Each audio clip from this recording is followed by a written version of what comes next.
பிரச்சனை இல்லை, ஒதுக்குவதில் ஒதுக்க முடியவில்லை என்பதுதான் திமுகவோட பிரச்சனை. அதனால மக்களுடைய தலைவராக பணியாற்றுகிறார். ஆங்கிலத்தில் சொல்லுவாங்க ஆட் மேன் அவுட் அப்படின்னு சொல்லுவாங்க. இவங்க மாமன்றத்தில் ஆட் உமன் அவுட், தனியாக ஒரு சிங்க பெண்மணியாக இருந்து இன்னைக்கு மாமன்றத்தையே கலக்கி கொண்டிருக்கிறார். நாங்க மதுரையிலிருந்து கூட அவரை ரசித்துக் கொண்டிருக்கிறோம். அங்கிருந்து இவர் பெற்ற செய்திகள் அங்கெல்லாம் வருது, தென் மாவட்டங்கள்லாம் வருது. அதனால அவருக்கும் நமது பாராட்டுக்களை வணக்கங்களை தெரிவித்துக் கொள்கிறேன். எனக்கு நிகழ்ச்சியினுடைய தலைப்பு சாதனைகள், நரேந்திர மோடி அரசின் சாதனைகள் என்றாலும் கூட நரேந்திர மோடியின் சாதனையை பற்றி பேசும்போதே திமுக ஆட்சியின் வேதனையை பற்றியும் பேசித்தான் நம்ம அதை பேச முடியும். சாதனையும் வேதனையும் இரண்டும் பின்னி பிணைந்ததுதான். அதனால மேடைக்கு முன்னால் இருக்கிற பெரியவர்கள், சகோதர சகோதரிகள், மேடையில் இருக்கிற சகோதர சகோதரிகள், உங்கள் அனைவருக்கும் நான் வணக்கம் சொன்னால் கூட ஆங்காங்கே ஒளிந்து கொண்டு கேட்டுக்கொண்டிருக்கும் இந்த திராவிட குஞ்சுகளுக்கும் நமது வணக்கங்களை தெரிவித்துக் கொள்வோம். திமுக காரனுக்கு ஒரு பழக்கம் இருக்கு, என்னைக்குமே இருட்டுக்குள்ளேயே வாழ்ந்து பழகுனதுனால, எல்லா தப்பையும் இருட்டுக்குள்ளேயே பண்ணதுனால வெளிச்சத்துல வந்து மற்ற கட்சி என்ன செய்யுதுன்னு கேட்க மாட்டாங்க, அங்கிருந்து ஒளிஞ்சு நின்று கேட்டுட்டு இருப்பான். அது நம்ம பெருந்தன்மையான கட்சி, அவங்களுக்கு ஒரு வணக்கத்தை போட்டு வச்சிருவோம், தப்பு என்ன இருக்கு. ஏன்னா உழைப்பை நம்பி இருக்கிற கட்சி பிஜேபி. இன்னைக்கு மேடையில் இருக்கிற தலைவர்கள் எல்லாம் கட்சியிலும் சரி சமுதாயத்திலும் சரி தங்கள் உழைப்பை செலுத்தி இன்னைக்கு மாவட்ட தலைவரா சஞ்சய் வந்திருக்கிறாரு, கவுன்சிலரா உமா அக்கா இருக்காங்க. இதெல்லாம் உழைப்பின் அடையாளம். ஆனால் பிறப்பை மாத்திரம் நம்பி ஆட்சி செய்வது, அரசியல் செய்வது திமுக தான். இன்னார் மகன் இன்னாரு, அதனால இவர் அரசியலுக்கு வந்திருக்கிறாருன்னு இந்த மேடையில ஒருத்தரை கூட காண்பிக்க முடியாது. எங்க அப்பாவுக்கு எனக்கு அரசியலுக்கு சம்பந்தமே இல்லை. ஒருவேளை எங்க அப்பாவுக்கு என்னை பத்தி ஏதாவது வருத்தம் இருக்கும்னா, அடா இவன் அரசியலுக்கு போயிட்டானேன்னு வேணா வருத்தம் இருக்கலாமே தவிர அரசியலுக்கும் எங்க குடும்பத்துக்கு எந்த சம்பந்தம் இல்லை. மேடையில இருக்கிற எல்லாரும் அப்படிதான், அரசியலுக்கு அவங்களுக்கு எந்த சம்பந்தமும் இல்லை. அப்படிப்பட்ட ஒரு கட்சி, குடும்ப பின்னணி இல்லாத கட்சி, தங்கள் உழைப்பை நம்பி தேசபக்திக்காக அரசியல்ல வந்து பாரதிய ஜனதா கட்சியை தேர்ந்தெடுத்து பணியாற்றுகிற ஒரு சூழ்நிலை இருக்கிற இடத்துல குடும்பம் தான் கட்சி, கட்சி தான் குடும்பம் என்று நடத்துகிற திமுகவை எதிர்த்து சவாலாக நம்ம ஒரு அரசியல் களத்தில் நிற்கும். இன்னைக்கு தமிழ்நாட்டில் நமக்கு என்ன சவால்? திமுக மாதிரி ஒரு குடும்ப கட்சியை எதிர்த்து நிற்கிறோம், கோடானு கோடி பணத்தை குவித்து வைக்கிற ஒரு கட்சியை எதிர்த்து நிற்கிறோம், மீடியாவை, சோசியல் மீடியாவை முழுக்க தங்கள் கட்டுப்பாட்டில், சினிமாவை எல்லாம் தங்கள் கட்டுப்பாட்டுக்குள்ள வைக்கிற ஒரு கட்சியை எதிர்த்து பேசுறோம். கூட்டணி கட்சிகளை கூட கொத்தடிமைகளாக வச்சிருக்கிற ஒரு திமுகவை எதிர்த்து நம்ம அரசியல் பண்றோம். இதெல்லாம் சாதாரண அரசியல். சட்டமன்றத்தில் எப்படியோ, களத்தில் இன்னைக்கு எதிர்கட்சி பாரதிய ஜனதா கட்சி தான். களத்தில் எதிர்கட்சியாக இருந்து பாரதிய ஜனதா. ஏன் டாஸ்மாக் போலீஸ் பாதுகாப்பு போடுறாங்க? 50 போலீஸ் குவிச்சு வச்சிருக்கான் ஒரு டாஸ்மாக் அவுட்லெட்ல. எதுக்குன்னு தெரியுமா? ஒரு பிஜேபி அக்கா வந்து போஸ்டர் ஒட்டிருமேன்ற பயத்துல தான். ஒரு அக்காவுக்கு பயந்துகிட்டு 50 போலீஸ் போடுற நிலைமையில தான் இன்னைக்கு தமிழ்நாட்டினுடைய ஆட்சியினுடைய அவலம் இருக்கிறது என்றால், இந்த வேதனையும் சேர்த்து தான் நம்ம சொல்லணும். மோடியோட சாதனை மாத்திரம் சொல்ல முடியாது. இன்னைக்கு திமுக எடுத்துங்க, மதுரையில் எடுத்துக்கிட்டீங்கன்னா பிடிஆர் பழனிவேல் தியாகராஜன் இருக்கார். அவர் யாரு? பிடிஆர் அவருடைய அன்சன்ஸ். அவ்வளவுதான், அன்சன்ஸ் தான் கட்சி.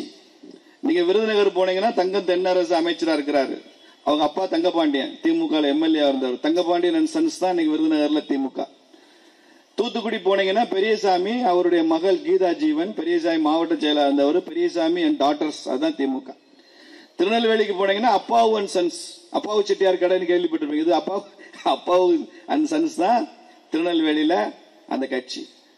நீங்க திருச்சிக்கு வந்தீங்கன்னா KN நேரு அண்ட் சன்ஸ், அவ்வளவுதான். அப்பா மந்திரி, அப்பா எம்எல்ஏ, மகன் பார்லிமெண்ட்ல MP. நீங்க டெல்லியை நீ பாத்துக்க, இங்க தமிழ்நாட்டை நான் பாத்துக்கிறேன் அப்படிங்கறதா அங்க திமுக நிலைமை. பக்கத்திலே மகேஷ் பொய்யாமொழி, அவரும் அவங்க அப்பா அன்பில் பொய்யாமொழி அண்ட் சன்ஸ் தான் திருச்சி திமுக. விழுப்புரம் போனீங்கன்னா பொன்முடி அண்ட் சன்ஸ், வேலூர் போனீங்கன்னா துரைமுருகன் அண்ட் சன்ஸ். இது எல்லாம் retail business, wholesale business. Karunanidhi and sons, Karunanidhi and grand sons, அவங்க தான் தமிழ்நாட்டினுடைய ஏகபோக உரிமை. ஹோல்சேல் அவங்க தான், ஹோல்சேல் ஏஜென்ட் தமிழ்நாட்டுக்கு. இப்படி குடும்பமாக கொள்ளையடிப்பதுதான் இன்னைக்கு தமிழக அரசியல், திராவிட அரசியல். இதுக்கு ஈவேரா பேரு, அண்ணாதுரை பேரு, திராவிட அரசியல்ங்கிற சாயம், இந்த பெயிண்ட் எல்லாம் போட்டுக்கிட்டு நம்ம ஏமாற்றி கொள்கிறார்கள். இந்த ஓட்டுக்கு பணம் கொடுத்து தேர்தலில் ஜெயிக்கிற ஒரு நடைமுறை, அதுக்கு 1000 கோடி ஊழல், இதையெல்லாம் அம்பலப்படுத்த வந்த கட்சி தான் பாரதிய ஜனதா கட்சி என்பதை நாம் தெரிவிக்கத்தான் இன்னைக்கு மக்களை சந்தித்துக் கொண்டிருக்கோம். இது 1965 இல்லடா 2025 என்பதைத்தான் இந்த மாம்பழ கூட்டம் காமிக்குது. இன்னைக்கு மேற்கு மாம்பழத்தில் என்ன சிறப்பு? 199 கவுன்சிலர் திமுக ஜெயிச்சாலும் எங்க கவுன்சிலர் பிஜேபியாக இருப்பார் என்று நீங்கள் தீர்மானித்திருக்கிறீர்களே. அப்போ இன்னைக்கு ஐயா பசும்பொன் தேவர் இருந்தா அவங்க வாரி உச்சி முகர்ந்து கொள்கிற ஒரு கவுன்சிலராக, தேசியத்தையும் தெய்வீகத்தையும் போற்றுகிற ஒரு வார்டாக எந்த வார்டு இருக்கும்னா இந்த மேற்கு மாம்பழத்தை சார்ந்த 144வது வார்டு தான் இருக்கும். 134. நான் அந்த 144 தடை உத்தரவா கேட்டு திருப்பரங்குன்றம் போராட்டத்தில் 144 போட்டான்ல, அது மாதிரி அது 144 தான் ஏறி போச்சு. 134. அப்படி ஒரு தேசியமும் தெய்வீகமும் நிறைந்த மண் இந்த மண். பாரம்பரியத்தை ஏற்றுக்கொள்கிற மக்கள் இருக்கிற பகுதி இது. ஆச்சார அனுஷ்டானத்தை போற்றுகிற மக்கள் இருக்கிற பகுதி. எல்லோரோடும் நல்லிணக்கத்தோடு இருக்க வேண்டும் என்று விரும்புகிற மக்கள் இருக்கிற பகுதி. அதனால இந்த பகுதி இன்னைக்கு பாரதிய ஜனதா கட்சியின் கோட்டையாக மாறி இருக்கிறது என்றால் விரைவில் டி நகர் சட்டமன்றமே பிஜேபியின் கோட்டையாக மாற இருக்கு. அதற்கான அறிகுறிகள்லாம் இப்ப தெரிய ஆரம்பிச்சிருக்கு அரசியல்ல. 2026 எழுதி வச்சுக்கோங்க. ஒரு சினிமாவில் ஒரு நடிகர் சொல்லுவார்ல, மார்க் மை வேர்ட்ஸ் அப்படிம்பார்ல, அது மாதிரி மார்க் மை வேர்ட்ஸ். இங்க ஐஎஸ், இன்டெலிஜென்ஸ், போலீஸ் எல்லாம் இருப்பீங்க. 2026 மே மாசத்துக்கு அப்புறம் தமிழ்நாட்டில் திமுக ஆட்சி இருக்காது. இதை எழுதி வைத்துக் கொள்ளுங்கள். தமிழ்நாடும் தேசிய நீரோட்டத்தில் இணைஞ்சு விடும். நேஷனலிசம் அந்த அலைன்மெண்ட்ல தமிழ்நாடு இணைய போகுது 2026. அந்த மாற்றம் எப்படி வரும்ல எங்களுக்கு தெரியாது. ஒரே நாள் இரவு தான் ரசவாதம். ராத்திரி படுக்க போறப்ப கலைஞர் வாழ்கன்னு போட்டு தூங்க போறவன் காலையில எந்திரிக்கிறப்ப பாரத் மாதா கி ஜெயன்னு சொல்லிட்டு எந்திரிக்க போறான். என்னடா நேத்தனடா பயவுள்ள கலைஞர் வாழ்கன்னு தூங்க போனா காலையில என்னடா ஆச்சுன்னா என்னமோ ஆயிடுச்சு, இனிமே பாரத் மாதா கி ஜெயன்னு சொல்ல போறான். அப்படி ஒரு நிலைமை நிச்சயமாக உருவாக போகும். அதற்கான பிள்ளையார் சொல்லி போட்ட பகுதி இந்த டி நகர் சட்டமன்றம் என்பதை நான் மகிழ்ச்சியோடு தெரிவித்துக் கொள்கிறேன். ஐயா நரேந்திர மோடி அவர்கள் பிரதமராக வருவதற்கு முன்னால் இந்தியா எப்படி இருந்தது தெரிஞ்சாதான் அவர் பிரதமரான பின்பு எப்படி இருக்குன்னு தெரியும். பல விஷயங்கள் நம்ம காற்றுல கேட்டு மறந்துடுறோம். 11 வருஷம் ஆச்சு பாரத நாடு முழுக்க பாரதிய ஜனதா கட்சியினுடைய ஆட்சி. அதற்கு முன்னால 2004 இருந்து 2014 வரைக்கும் ஒரு பொம்மை பிரதமர் இருந்தார், மன்மோகன் சிங். பல பேர் மன்மோகன் சிங்கையே பப்பட்டாதான் காமிப்பான். என்னைக்குமே நாம உயர் அதிகாரி எஸ்ஆர்னு சொல்ற மாதிரி அவர் 10 வருஷமா அவர் உச்சரிச்ச 2 ஆங்கில வார்த்தை எஸ் மேடம் தான். அந்த 2 வார்த்தையை தவிர அவருக்கு வேற வார்த்தையே தெரியாது. சோனியா காந்தி என்ன சொன்னாலும் கேட்டுக்கொள்கிற ஒரு பிரதமர். வெளிநாட்டுக்கெல்லாம் போனா பிரதமர் டம்மியா உட்கார்ந்து இருப்பாரு. வர்ற வெளிநாட்டு அதிபர்கள் தலைவர்கள் எல்லாம் சோனியா காந்தி அம்மையாருக்கு தான் வணக்கம் சொல்லுவான், அம்மையாரை தான் பார்க்க வருவான். இவர் சும்மா கூட போவார், பிரதமர் என்பவர் கூட போவார். பிரதமர் நாற்காலியில் அமர்ந்து கொண்ட மன்மோகன் சிங் ஒரு காலிங் பெல் அடிச்சா கூட பியூன் 10 நிமிஷம் கழிச்சு தான் வந்து எட்டி பார்ப்பான். அதுதான் பிரதமர் பதவிக்குரிய லட்சணமாக இருந்தது. இன்னைக்கு பிரதமர் மோடி காலிங் பெல் அடிக்க போறாருன்னா 10 செகண்டுக்கு முன்னாலே உள்ள அடிக்க போறதுக்கு முன்னாலே பியூன் வந்து எட்டி பார்ப்பான். அப்படி ஒருத்தர் இன்னைக்கு பிரதமரா இருக்கார். வெளிநாடுகள்ல எல்லாம் நம்ம நாட்டோட வேல்யூ பல மடங்கு கூடி இருக்கு. உங்க பிள்ளைங்க எல்லாம் இன்னைக்கு நிறைய பேர் வெளிநாட்டுல இருப்பாங்க, பேர பிள்ளைங்க இருப்பாங்க. கேட்டு பாருங்க, இன்னைக்கு ஒரு இந்தியன் பாஸ்போர்ட்டோட வேல்யூ 10 ஆண்டுகளுக்கு முன்னால என்ன வேல்யூ, இப்போ என்ன வேல்யூ. இந்த வேல்யூ அடிஷனுக்கு யார் காரணம்? நரேந்திர மோடி காரணம் என்பதை நம்ம சொல்ல வேண்டாம், பிள்ளைங்க சொல்லும், பேர பிள்ளைங்க சொல்லும். அந்த அளவிற்கு இந்த நாட்டினுடைய இமேஜ் கூடியிருக்கு. 10 ஆண்டு கால காங்கிரஸ் ஆட்சியில எல்லாத்திலையும் ஊழல். சுரங்கத்துக்கு அடியில நிலக்கரி தோன்றான், அதுல ஊழல். வானத்துல ஹெலிகாப்டர் பறக்குது, அதுல ஊழல். கண்ணுக்கே தெரியாத அலைக்கற்றைன்னு சொல்றான் ஸ்பெக்ட்ரம், அதுல 1,75,000 கோடி ஊழல். ஆராசான்னு ஏன் தெரியுமா பேர் வச்சாங்க அவருக்கு? அவர் செஞ்ச ஊழல் அமௌண்ட்டை கூட்டினா நம்ம எல்லாம் ஆன்னு வாயை திறந்திருப்போம். ஐயோ அப்பா இவ்வளவு திமுக கலைஞருக்கே ஆச்சரியம், அப்பா ஆராசா அப்படின்னு வியந்து போற அளவுக்கு அவ்வளவு பெரிய ஊழல். இன்னைக்கு கூட வழக்கு இருக்கு. ஒரு கோர்ட் விடுவித்து விட்டால் கூட இன்னொரு கோர்ட்ல வழக்கு நடந்துட்டு தான் இருக்கு. அப்படி 2G ஸ்பெக்ட்ரம் ஊழல், ஹெலிகாப்டர் ஊழல், நிலக்கரி ஊழல், காமன்வெல்த் விளையாட்டுகள் நடந்த ஊழல், இதெல்லாம் பிரம்மாண்டமான ஊழல் சொல்றேன். சின்ன சின்ன ஊழல் கணக்கே கிடையாது. தொழிலதிபர்கள்லாம் பல பேர் சொல்லி கேள்விப்பட்டிருக்கேன். முக்கியமான பிரச்சனைக்காக அவங்க டெல்லி போவாங்க. அங்க அதிகாரிகளை சந்திக்கணும், செக்ரட்டரிஸ் எல்லாம் பார்க்கணும்னா 11 மணி 12 மணிக்கு செக்ரட்டரிஸ் பல பேர் கோல்ஃப் விளையாடிட்டு இருப்பாங்க. ஏதாவது ஒரு கிளப்ல உட்காந்து கோல்ஃப் விளையாடிட்டு இருப்பாங்க. செக்ரட்டரி போய் கோல்ஃப் மைதானத்துல தான் போய் பார்க்கணும், இல்ல டென்னிஸ் விளையாடிட்டு இருப்பான். காலையில 10 மணிக்கு ஆபீஸ் போனா ஆபீஸே இருக்காது. ஆனா எல்லாரும் சீரியஸா சாயங்காலம் 4 மணி 5 மணிக்கு வந்துருவான். ஏன்னா அப்பதான் பிசினஸ் நடக்கும், பேரம் படியும். ராத்திரி 10 மணி கூட ஆபீஸ்ல இருப்பான்.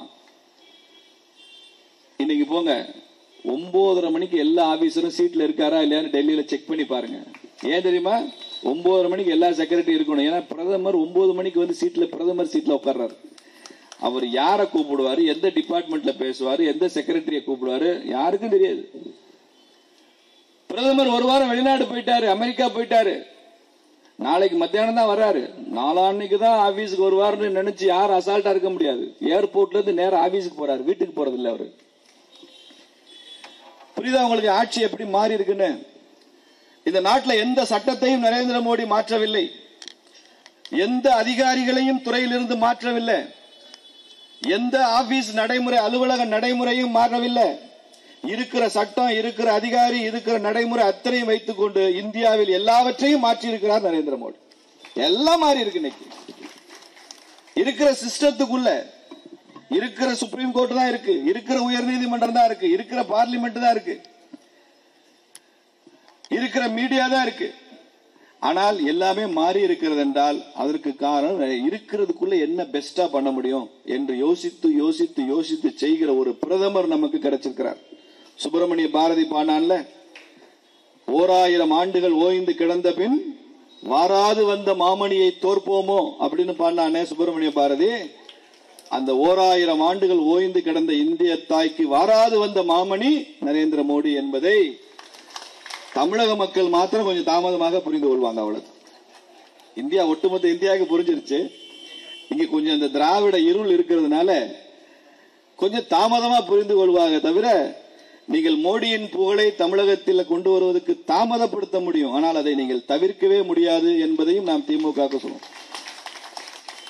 You can delay it, but you cannot avoid it. நிச்சயம் நடக்கும்.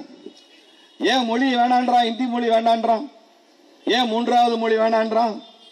அவனுக்கு என்ன தெரியுமா பயம்? இந்தி வந்தா தமிழ் அழிஞ்சிரும் இல்ல, இந்தி வந்தா திமுக அழிஞ்சிரும்.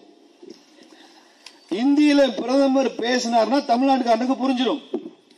மோடி பேசுறது தமிழ்நாட்டுக்காரனுக்கு புரிஞ்சுட்டா திராவிட கம்பெனியை மூடிட்டு போக வேண்டியதான், வேற வேலையே கிடையாது. திராவிட குஞ்சுகளுக்கு அப்புறம் வேலை இல்லை, நேரடியா பேசினா புரியுது. இன்னைக்கு இந்தியாவில் பிரைம் மினிஸ்டர் ஆஃப் இந்தியா யாராவது இருக்கட்டும், அவர் எந்த மொழியிலையும் பேசட்டும், இந்தியா முழுக்க எல்லாருக்கும் புரிந்தாலும் புரிந்து கொள்ள முடியாதவர்கள் தமிழர்கள் மாத்திரம்தான். இங்கிலீஷ்ல பேசினாலும் உனக்கு புரியாது, இந்தியில பேசினாலும் புரியாது. தமிழ்ல பேசுறதுக்கு பிரதமரா வந்தா அவருக்கு தெரியணும், தமிழ் தெரிந்த பிரதமர் வரணும், இல்ல தமிழன் பிரதமரா வரணும். அவர் தமிழ்ல பேசினார்னா மற்ற ஸ்டேட்காரனுக்கு புரியாது. அப்ப இந்தியாவில் நிறைய ஒரு லிங்குவிஸ்டிக் டைவர்சிட்டி இருக்கிறதுனால இதை பயன்படுத்தி கொண்டு அரசியல் செய்கிற கட்சி அது திமுக. அதனாலதான் 3வது மொழி வேணான்றான். 3வது மொழி ஏன் வேண்டாம்? அண்ணாதுரை அவர்கள் ரொம்ப ஹானஸ்டா இருந்தார். அவர் என்ன சொன்னாரு? எங்களை எல்லாம் ஹிந்தி படிக்க சொல்றீங்க, நாங்க படிக்கிறோம். ஆனா வடக்கத்திக்காரன் தமிழ் படிப்பானா? வடக்கத்திக்காரன் ஹிந்தி இங்கிலீஷ் தவிர 3வது மொழி படிப்பானா? ஏதாவது ஒரு தென்னிந்திய மொழியை கத்துக்குவானா அப்படின்னு கேட்டாரு. அந்த கேள்வியில நியாயம் இருந்தது இல்ல. இன்னைக்கு அறிஞர் அண்ணாதுரை என்ன சொன்னாரோ அதை நடைமுறைப்படுத்தியிருக்கிறார் நரேந்திர மோடி. இந்தியாவில் உள்ள எல்லாரும் 3 மொழி கத்துக்கணும், நீ 3 மொழி கத்துக்கோ. நான் தமிழ்நாடு முதலமைச்சரா இருந்தா, பிஜேபி முதலமைச்சரா இருந்தா என்ன பண்ணுவோம்? ஓன்னு ஒப்பாரி வைக்க மாட்டோம். ஐயோ 3வது மொழி வருது, 3வது மொழி ஒப்பாரி வைக்கிறது இளவு விடாது, என்ன ஒப்பாரி வச்சிருக்கிறது? 3வது மொழியை, ஒரு இந்திய மொழியை தமிழன் கற்றுக்கொள்ள வேண்டும் என்றால் தமிழ் மொழியை மற்ற மாநிலங்களில் கற்றுக்கொள்ள வேண்டும்னு நான் பேசுவேனா இல்லையா? தமிழ்நாடு முதலமைச்சரா, தமிழ்நாடு முதலமைச்சரா யார் இருந்தாலும் பேசலாமா இல்லையா? யோகி ஆதித்யநாத் அவர்களை சந்தித்து, ஐயா உங்கள் மாநிலத்தில் வாய்ப்பு இருக்கும் இடங்களில் எல்லாம் தமிழை அறிமுகப்படுத்துங்கள் சொல்ற உரிமை நமக்கு இருக்கா இல்லையா? தமிழ் ஆசிரியர்கள் நான் அனுப்புறேன், தமிழ் பாடநூல் நான் அனுப்புறேன். லியோனி தலைவரா இல்லாம இருக்கணும், இல்லைன்னா தமிழ் பாடநூல் ரொம்ப கேவலமா இருக்கும். லியோனிய வீட்டுக்கு அனுப்பிச்சிட்டு நல்ல தமிழ் ஆசிரியர்களை வைத்துக் கொண்டு தமிழ் பாடநூல் தயாரிச்சு நான் அனுப்புறேன். இன்னும் சொல்ல போனா அதுக்கான செலவை கூட நாங்க ஏத்துக்கிறோம். தமிழை அறிமுகப்படுத்துங்க சொல்லு. ஏதாவது ஒரு இந்திய மொழி 3வது மொழின்னு தானே சொல்லப்பட்டிருக்கு தேசிய கல்விக் கொள்கையில. இவர் ஏத்துக்க மாட்டாராம். கடையநல்லூர் ரயில்வே ஸ்டேஷன்ல போய் அழிக்கிறான், பெயிண்ட் வச்சு தாரை வச்சு அழிக்கிறான், இந்திய ஒழிக்கிறானா. கடையநல்லூர்னு இங்கிலீஷ்ல எழுதி இருக்கு, அதை அழிச்சிட்டு இருக்கான். இங்கிலீஷ் அழிச்சிட்டு இருக்கிறான். என்னன்னா அது மூணாவதா இருக்கு. ஸ்டாலின் மூணாவது மொழி தான் வேணான்னாரு. மேல தமிழ்ல கடையநல்லூர் இருக்கு, நடுவுல இந்தியில இருக்கு, மூணாவதா இங்கிலீஷ் இருக்குல்ல, மூணாவது மொழி வேணான்ட்டார்ல எங்க தலைவர். மூணாவது மொழி அழிச்சிருந்தான். நல்லவேளை அதுல கனிமொழி இருந்து அதையும் பெயிண்ட் போட்டு அழிச்சிருப்பான். மும்மொழி எங்களுக்கு மும்மொழி கனிமொழியா இருந்தாலும் மும்மொழி வேண்டான்னு அழிச்சிருப்பான். எப்படி படிச்சவன் வச்சுக்கிட்டு எப்படி கட்சி நடத்துறாங்க பாருங்க. 200 ரூபாய் சரக்கு வாங்கி கொடுத்த கட்சி நடத்துற கட்சி. எங்களை பத்தி பேசுறதுக்கு துப்பு இல்லாதவனி 200 ரூபாய் டாஸ்மாக் சரக்கு வச்சு கட்சி நடத்துற. இவ்வளவு கூட்டத்தை கோழி பிரியாணியும் குவாட்டரும் இல்லாம கூட்ட முடியும்னு பிஜேபி நிரூபிச்சிருக்க. திமுகவால நிரூபிக்க முடியுமா? பிஜேபியில எவ்வளவு ஆர்ப்பாட்டம் பண்றோம், போராட்டம் பண்றோம். ஒரு சொடக்கு போடுற நேரத்தில் 100 பேர் 200 பேர் வந்து பொது இடத்துல நின்று போராடி நாள் முழுக்க அரெஸ்ட் ஆகி மண்டபத்தில் இருக்கிறானே.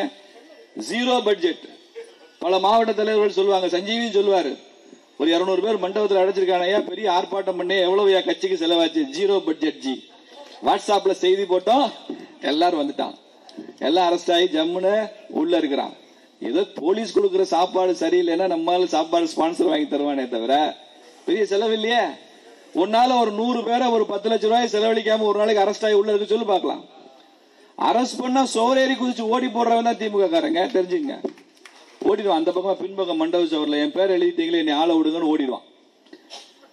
அதனாலதான் இன்னைக்கு திமுக அச்சப்படுது பிஜேபியை பார்த்து. வீரியமும் வீச்சும் உள்ள ஒரு கட்சி, தொண்டர் பலம் உள்ள ஒரு கட்சி, ஆண்மை திறனுள்ள ஒரு கட்சி நமக்கு அரசியல்ல பெரிய சவாலா வந்து நிக்கிறானேன்னு பயப்படுறான் பிஜேபி. பிஜேபி பார்த்த பயம் அப்படிதான் வருது. நரேந்திர மோடியை பார்த்து பயம் அப்படிதான் வருது. சிங்கம் மாதிரில வர்றாரு. எங்க போனாலும் மோடி பேர சொல்றாங்க. ஐயா ஸ்டாலின் உலக நாடுகளுக்கு போறாரு. எங்க போனாலும் வாங்க ஸ்டாலின் சொல்லிட்டு அடுத்த நிமிஷம் மோடி ஐயா எப்படி இருக்காருன்னு கேக்குறான். இவருக்கு இங்கிலீஷும் தெரியாது, அந்த நாட்டு மொழியும் தெரியாது. அவன் கேட்கறது தமிழ்ல புரிஞ்சுக்கவும் முடியாது இவரால. பெங்கால்ல போய் வங்க மொழி பேசினார்ல, எழுதி கொடுத்து தப்பு தப்பா, அந்த மாதிரி திணறி போய் வந்துட்டு போறாரு. அவ்வளவு உலக நாடுகள்ல நம்ம பேர் தான் இருக்கு, பிஜேபி பேர் தான் இருக்கு, நரேந்திர மோடி பேர் தான் இருக்கு, இந்தியா பேர் தான் இருக்கு. ட்ரம்பே நம்ம நரேந்திர மோடி ரசிகர் மன்றம் வச்சிருவார் மாதிரி தெரியுது, அந்த அளவுக்கு இருக்கு. பாகிஸ்தான்ல ஒரு ஜேர்னலிஸ்ட் சொல்றாரு, இந்தியாவிற்கு நரேந்திர மோடி மாதிரி பிரதமர் தேவை என்பது எல்லாரும் பேசுறாங்க உலகம் எல்லாம். நான் ஒருபடி மேல போய் சொல்றேன், பாகிஸ்தானுக்கே நரேந்திர மோடி பிரதமராக இருக்கணுங்கிறார். பாகிஸ்தானுக்கு அந்த பிரதேசத்தை நம்மோட சண்டை போட்டு தனிநாடு வாங்கிட்டு போச்சு. தனிநாடு வாங்கிட்டு போனே நல்லா இருக்கியா நீ? இன்னைக்கு ஊர்ல எங்க போனாலும் தெருவெல்லாம் துப்பாக்கி விக்குது, குண்டு விக்குது, தோட்டா விக்குது, எல்லா இடத்துலயும் குண்டு வைக்கிறான். ஒரு பைபாஸ் சர்ஜரி பண்ணணும்னா கூட நல்ல கார்டியாலஜிஸ்ட் அங்க கிடைக்க மாட்டேங்கிறான். அங்க இருந்து சென்னையில வந்து பைபாஸ் சர்ஜரி பண்ணிட்டு போறாங்க பாகிஸ்தான்காரெல்லாம். இன்னைக்கு பாகிஸ்தானை ஜெயிக்கணும்னா பெரிய படையெல்லாம் அனுப்ப வேண்டாம். நரேந்திர மோடி ஒரு 50 கிலோ கோதுமை அனுப்பிச்சா போதும், அவன் கதை முடிஞ்சதாங்க. அப்படிதான் கோதுமைக்கு அலையிறான், பெட்ரோல் டீசலுக்கு அலையிறான், மருந்து மாத்திரை இல்லாம அலையிறான். ஆனா துப்பாக்கி தோட்டா மாத்திரம் வண்டி வண்டியா செஞ்சு வச்சிருக்கான், அணுகுண்டு நிறைய வச்சிருக்கான் பாகிஸ்தான். தனியா போய் இந்தியாவோட இருக்க மாட்டோம்னு சொல்லி தனியா போய் வாழ்ந்து என்னத்தை கண்ட நீ? எனக்கு இந்தியா எங்க இருக்கு, பாகிஸ்தான் எங்க இருக்கு? அந்த இந்தியாவோட உச்சத்துக்கு வந்தது காரணம் யாரு? நரேந்திர மோடி தானே. மோடி பிரதமராக இருக்கும் போது இந்தியாவோட ஜிடிபி $1.5 டிரில்லியன். 70 வருஷமா $1.5 டிரில்லியன். இன்னைக்கு 11 வருஷம் ஆட்சிக்கு பிறகு இந்தியாவோட பொருளாதாரம் $4 டிரில்லியன் கடந்து விட்டது நண்பர்களே. நம்மளுடைய டார்கெட் $5 டிரில்லியன் வரணும்ன்றதுதான். $5 டிரில்லியன் இந்தியன் ஜிடிபி வரணும்ன்றதுதான் நம்ம இலக்கு. $4 டிரில்லியன் வந்திருக்கும். இன்னைக்கு நாம உலகத்தின் 4வது அசைக்க முடியாத பொருளாதார சக்தியாக இருக்கிறோம். ஜிடிபியில 7% ஜிடிபி வளர்ச்சி காமிக்கிறதுல எந்த நாடும் இல்ல பக்கத்துல. சீனால கூட 7% குரோத் இல்ல, அமெரிக்காவில் இல்லவே இல்லை, ஐரோப்பால பல நாடுகள்ல நெகட்டிவ் குரோத். ஜெர்மனி 70-80 வருஷமா சர்ப்ளஸ் பட்ஜெட் போட்டவன் கோவிடுக்கு அப்புறம் டெபிசிட் பட்ஜெட் போடுறான். இங்கிலாந்துல ஒரு பிரதமர் இருந்தான், பொருளாதார நெருக்கடி வந்துருச்சுங்க, என்னால பிரதமரா இருக்க முடியாதுன்னு ரிசைன்மெண்டே போயிட்டான். இவ்வளவு பிரச்சனைக்கு இடையில இந்திய பொருளாதாரம் நிமிர்ந்து கம்பீரமாக நின்று 6% இன்னைக்கு ஜிடிபி வளர்ச்சி காண்பிக்கிறோம். அதற்கு காரணம் ஒரு தமிழ் பெண்மணி நிர்மலா சீதாராமன் அவர்கள் என்பது எவ்வளவு பெருமை நமக்கு, எவ்வளவு பெருமை. ஒரு தமிழச்சி இன்னைக்கு பார்லிமெண்ட்ல தொல்காப்பியம் சொல்றாங்க, புறநானூறு சொல்றாங்க, திருக்குறள் சொல்றாங்க, பட்ஜெட்ல மூதுரை சொல்றாங்க. இதெல்லாம் நமக்கு பெருமை இல்லையா? ஒரு தமிழ் பெண்மணி இந்தியாவின் நிதியமைச்சராக இருப்பது நமக்கு பெருமை இல்லையா? தமிழ்நாடு எப்படி அவங்களை பயன்படுத்தி இருக்கணும்? ஆன்டகனைஸ் பண்ணியா? ஆன்டகனைஸ் பண்ணியா நீங்க தமிழ் பெண்மணியை பயன்படுத்திக்கிறீங்க? ஊர்கா மாமின்னு பட்டம் கொடுப்பீங்களா? உடனே ஊர்கா போட வந்த மாமி தெரிஞ்சுக்கோ, திமுக ஊர்கா போட வந்திருக்கோம். ஏன் பார்லிமெண்ட்ல அவங்க பேசினா எந்திரிச்சு பதில் சொல்லி பேசி பாரு. எதுக்கு எந்திரிச்சு ஓடுற? அவங்க எந்திரிச்சு பதில் சொன்னா காலே காலி, 40 பேர் இருக்க மாட்டேங்கிறான் சீட்ல. கேன்டீன்ல போண்டா சாப்பிட போயிடறான் டிஎம்கே காரெல்லாம். இருந்து கேட்டு போயானாலும் கேட்க மாட்டேங்கிறான். அப்படி என்ன உனக்கு ஒரு புகைச்சல்? இதெல்லாம் தமிழ்நாட்டினுடைய வளர்ச்சியை எப்படியெல்லாம் முடக்கிவிட முடியுமோ அப்படியெல்லாம் செய்து கொண்டிருக்கிறார்கள் திமுக. ஜிடிபி நாம கூடியிருக்கோம். விவசாயத்தில் பாருங்க, 47 இந்தியா சுதந்திரம் அடையும் போது நம்ம உணவு உற்பத்தி 50 மில்லியன் டன்னுங்க. அவ்வளவுதான் உணவு உற்பத்தி. அப்ப நம்ம மக்கள் தொகை 40 கோடி தான்.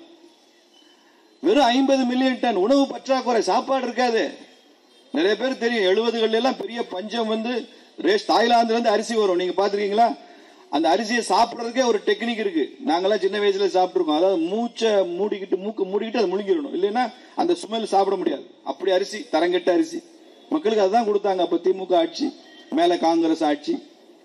50 மில்லியன் டன்னு நம்ம கோதுமை இறக்குமதி பண்ணோம், அரிசி இறக்குமதி பண்ணோம், ஆயில் சீட்ஸ் எண்ணெய் வித்துக்கள் இறக்குமதி பண்ணோம், பாம் ஆயில் இறக்குமதி பண்ணோம், எல்லாம் இறக்குமதி.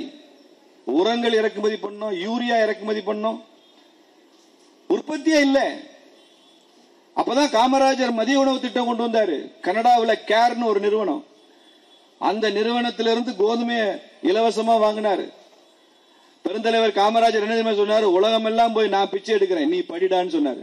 அது இல்ல தலைவர், நான் சாப்பாடு எங்கிட்ட போய் வாங்கிட்டு வரேன், பிச்சை எடுத்து கொண்டு வந்து போடுறேன், நீ படி. உனக்கு படிக்கிறது தவிர வேற வேலை இல்லை. இன்னைக்கு குடிக்கிறது தவிர வேற வேலை இல்லடா, நீ குடிச்சுக்கிட்டே இருறான்றான். படிக்கிறது இல்லை, அதெல்லாம் அப்புறம் பார்த்துக்கலாம், முதல்ல குடி. அப்பதான் தமிழ்நாடு வளரும். தமிழ்நாடு வளருதோ இல்லையோ, நாங்க வளருவோம். அதனால உன் வேலை குடிக்கிறது தான். அந்த அளவு வருமே. லால் பகதூர் சாஸ்திரி ஒரு தடவை சொன்னாரு, ஒரு நேரம் சாப்பாடை குறைச்சுங்க எல்லாரும். எங்க அப்பா 95 வயசு வரைக்கும் வாழ்ந்து இறந்துட்டாரு. அவருக்கு அந்த 1960 இருந்து அவர் கடைசி வரைக்கும் இந்த 50-60 வருஷமா அவர் ராத்திரி சாப்பிட்டதே இல்லை. ரொம்ப நாள் கழிச்சு நான் கேட்டேன், ஏப்பா ராத்திரி சாப்பிட மாட்டேங்கிறீங்க? இல்ல, சாஸ்திரி சொல்லியிருக்காரு 2 நேரம் சாப்பிடுங்க, 1 நேரம் விட்டுருங்க, உணவு பற்றாக்குறை இருக்குன்னு சொன்னாரு. அதனால அப்ப விட்டேன், அதை அப்படியே விட்டுட்டேன் அப்படிம்பாரு. சாஸ்திரி சொன்னதுனால கேட்டாங்க. எனக்கு ஸ்டாலின் சொன்னா கேட்பாங்களா யாராவது? 1 நேரம் உணவு விடுங்கன்னா கேட்பாங்களா யாராவது மக்கள்? அதை சொல்றதுக்கு ஒரு தபஸ் இருக்கணும் இல்ல? அப்படி உணவு பற்றாக்குறை. இன்னைக்கு நம்மளுடைய உணவு உற்பத்தி எவ்வளவு தெரியுமா நண்பர்களே? 400 மில்லியன் டன். 40 கோடி மக்களுக்கு நம்மால் உணவளிக்க முடியாத காங்கிரஸ் ஆட்சிக்கும் 140 கோடி மக்களுக்கு இலவசமா உணவளிக்கிற நரேந்திர மோடி ஆட்சிக்கும் எவ்வளவு வித்தியாசம் யோசிப்பாங்க. எவ்வளவு வித்தியாசம் இருக்கு. கரீப் கல்யாண அன்ன யோஜனான்னு ஒரு திட்டங்க. கொரோனா நேரத்தில் எல்லாம் லாக்டவுன். லாரி போகாது, பஸ் போகாது, சப்ளை செயின் இல்ல, லாஜிஸ்டிக்ஸ் மூவ்மெண்ட் இல்ல. ஒரு பட்டினி சாவு கூட இல்லாமல் 3 ஆண்டுகள் இந்த தேசத்தை காப்பாற்றிய நரேந்திர மோடி இங்கே. சீனால எத்தனை பேர் செத்து போனாங்க? நோயில செத்து போனது மாத்திரம் இல்ல, உணவு இல்லாம பட்டினியில் செத்தது லாக்டவுன்னால. அமெரிக்காவில் பட்டினி. பெரிய பெரிய பொருளாதார வளர்ச்சி அடைந்த நாடுகள்லாம் உணவு கிடைக்கல, உணவை கொண்டு போய் கொடுக்கிற சிஸ்டம் இல்ல. நம்ம நாட்டில் என்ன நடந்தது கோவிட்ல? ஆனால் உலக மீடியாவை எப்படி எழுதிச்சு? இந்தியர்கள் நெருக்கமாக வாழ்வார்கள், இந்தியர்கள் ஒருவரோடு ஒருவர் ஒட்டிக்கொண்டே இருப்பார்கள். இவன் கோயிலுக்கு போனாலும் கூட்டமா போவான், ஜவுளி கடையில் போய் துணி எடுக்கணும்னாலும் கூட்டமா போவான், குடிக்க போனாலும் கூட்டமா போவான். அதனால இந்த கொரோனா பரவலை இந்தியாவில் தடுக்க முடியாது, நிறைய இந்தியர்கள் செத்து போயிடுவான்றதுதான் வேர்ல்டு மீடியாவோட கணிப்பு. ஆனால் உலக நாடுகள்ல மிக குறைவான மரணத்தோடு இந்தியர்களை காப்பாற்றியது நரேந்திர மோடியினுடைய ஆட்சி. எப்போது கொரோனாவுக்கு ரஷ்யா மருந்து தடுப்பூசி கண்டுபிடித்ததோ, எப்போது அமெரிக்கா தடுப்பூசி அறிமுகப்படுத்தி அவர்கள் மக்களுக்கு தடுப்பூசி கொண்டு வந்தாங்களோ, எப்ப சீனா தடுப்பூசி போட்டதோ அதற்கு ஒரு நாள் கூட குறையாமல் அதே காலகட்டத்தில் இந்தியாவிலும் தடுப்பூசி கொண்டு வரப்பட்டது, போடப்பட்டது. நீங்க ரேபிஸ் வெறிநாய்க்கடி தடுப்பூசி அது உலக நாடுகளில் கண்டுபிடிச்சு 40 வருஷம் கழிச்சு தான் இந்தியாவுக்கு வந்துச்சு.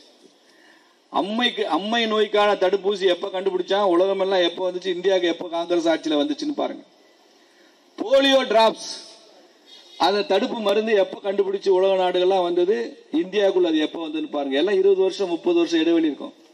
கொரோனா தடுப்பூசி அமெரிக்கால ரஷ்யால எப்ப அறிமுகப்படுத்தினா, இந்தியாவில் தடுப்பூசி நாம எப்ப அறிமுகப்படுத்தணும் பாருங்க. ஒரு வாரம் கூட வித்தியாசம் இல்லை. ஏன் தெரியுமா? தேச நலன் மீது அக்கறை உள்ள கட்சி. இந்த 140 கோடி மக்கள் மீதும் அக்கறை உள்ள கட்சி. இந்த தேசத்தை தெய்வமாக பார்க்கிற RSS இயக்கத்தில் இருந்து வந்த ஒருவன் நடத்துகிற ஆட்சி. அதனால அது நடக்கும். இல்ல வேற யாராவது இருந்தா எப்படி செய்ய முடியுது? மக்களை நேசிச்சவன் தான் தலைவனா இருக்க முடியும். மக்களை எக்ஸ்ப்ளாய்ட் பண்றவன் இல்ல இல்ல. இவனுக்கு என்ன செய்ய முடியும் யோசிச்சே இருக்கிறவன் தலைவரா இருக்கும் போது ஆட்சி எப்படி இருக்கும்? இன்னைக்கு செங்கோட்டையில நின்று கொண்டு நரேந்திர மோடி பேசுகிறார். இந்தியா உலக நாடுகளில் இருந்தெல்லாம் உணவு வாங்கின காலமெல்லாம் முடிஞ்சு போச்சு. இன்னைக்கு ஐநா சபை அங்கீகரித்தால் உலகத்தின் ஏழை நாடுகளுக்கெல்லாம் இந்தியா உணவளிக்க தயார் அப்படின்னு அறிவிக்கிறார். சகோதரர்களே, இன்னைக்கு நாம கோதுமை ஏற்றுமதி பண்றோம், அரிசி ஏற்றுமதி பண்றோம், யூரியாவும் ஃபெர்டிலைசரும் ஏற்றுமதி பண்றோம். நம்முடைய ராணுவ உதிரி பாகங்கள் எப்போ நிர்மலா சீதாராமன் ராணுவ அமைச்சர் ஆனாங்களோ ஸ்பேர் பார்ட்ஸ் இம்போர்ட் குறைந்து எக்ஸ்போர்ட் பண்ண ஆரம்பித்த முதல் டிஃபென்ஸ் மினிஸ்டர். இன்னைக்கு ராணுவ உதிரி பாகங்களை நாம ஏற்றுமதி செய்யறோம். 1 லட்சம் கோடிக்கு மேலாக அதுல பணம் வருது.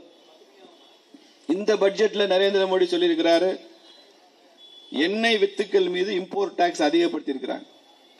இன்னும் ஓரிரு ஆண்டுகள்ல வெளிநாடுகள்ல இருந்து எண்ணெய் இந்தியாவிற்குள் வரவே வராது. நமது உற்பத்தியே நமக்கு போதும், நாம ஏற்றுமதி செய்யலாம். அந்த அளவுக்கு எண்ணெய்க்கு ஆயில் சீட்ஸ், ஆயில்ல ஒரு செல்ஃப் சஃபிஷியன்சி, தன்னிறைவுக்கான ஒரு பயணம். மோடி ஆட்சிக்கு வர்றதுக்கு முன்னால எல்லா மாநில முதலமைச்சர்களுக்கும் ஒரு பழக்கம் இருக்கு.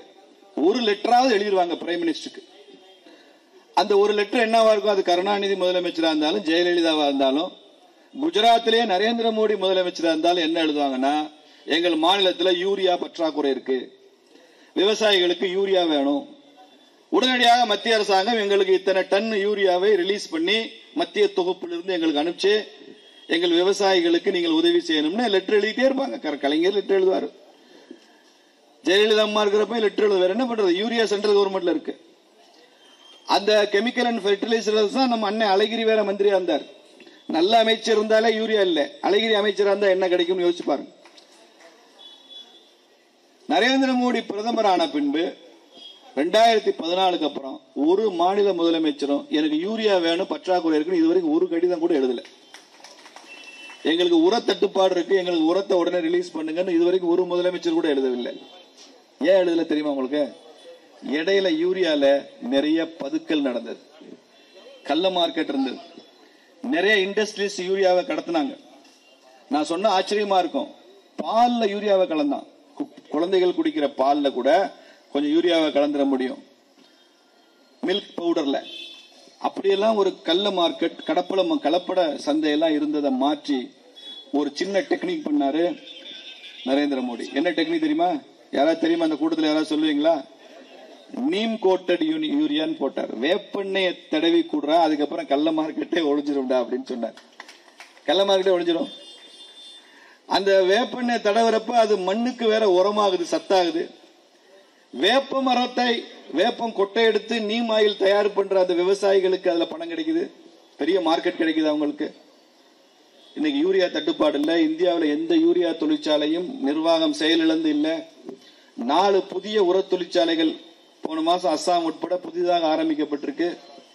இன்னைக்கு யூரியாவிலையும் சரி உரத்திலையும் சரி தட்டுப்பாடே இல்லாமல், அதே சமயத்தில் 1 கோடி விவசாயிகளை இயற்கை விவசாயத்திற்கும் திருப்புகிற முயற்சியும் சேர்த்து செய்கிற ஆட்சி நரேந்திர மோடி ஆட்சி.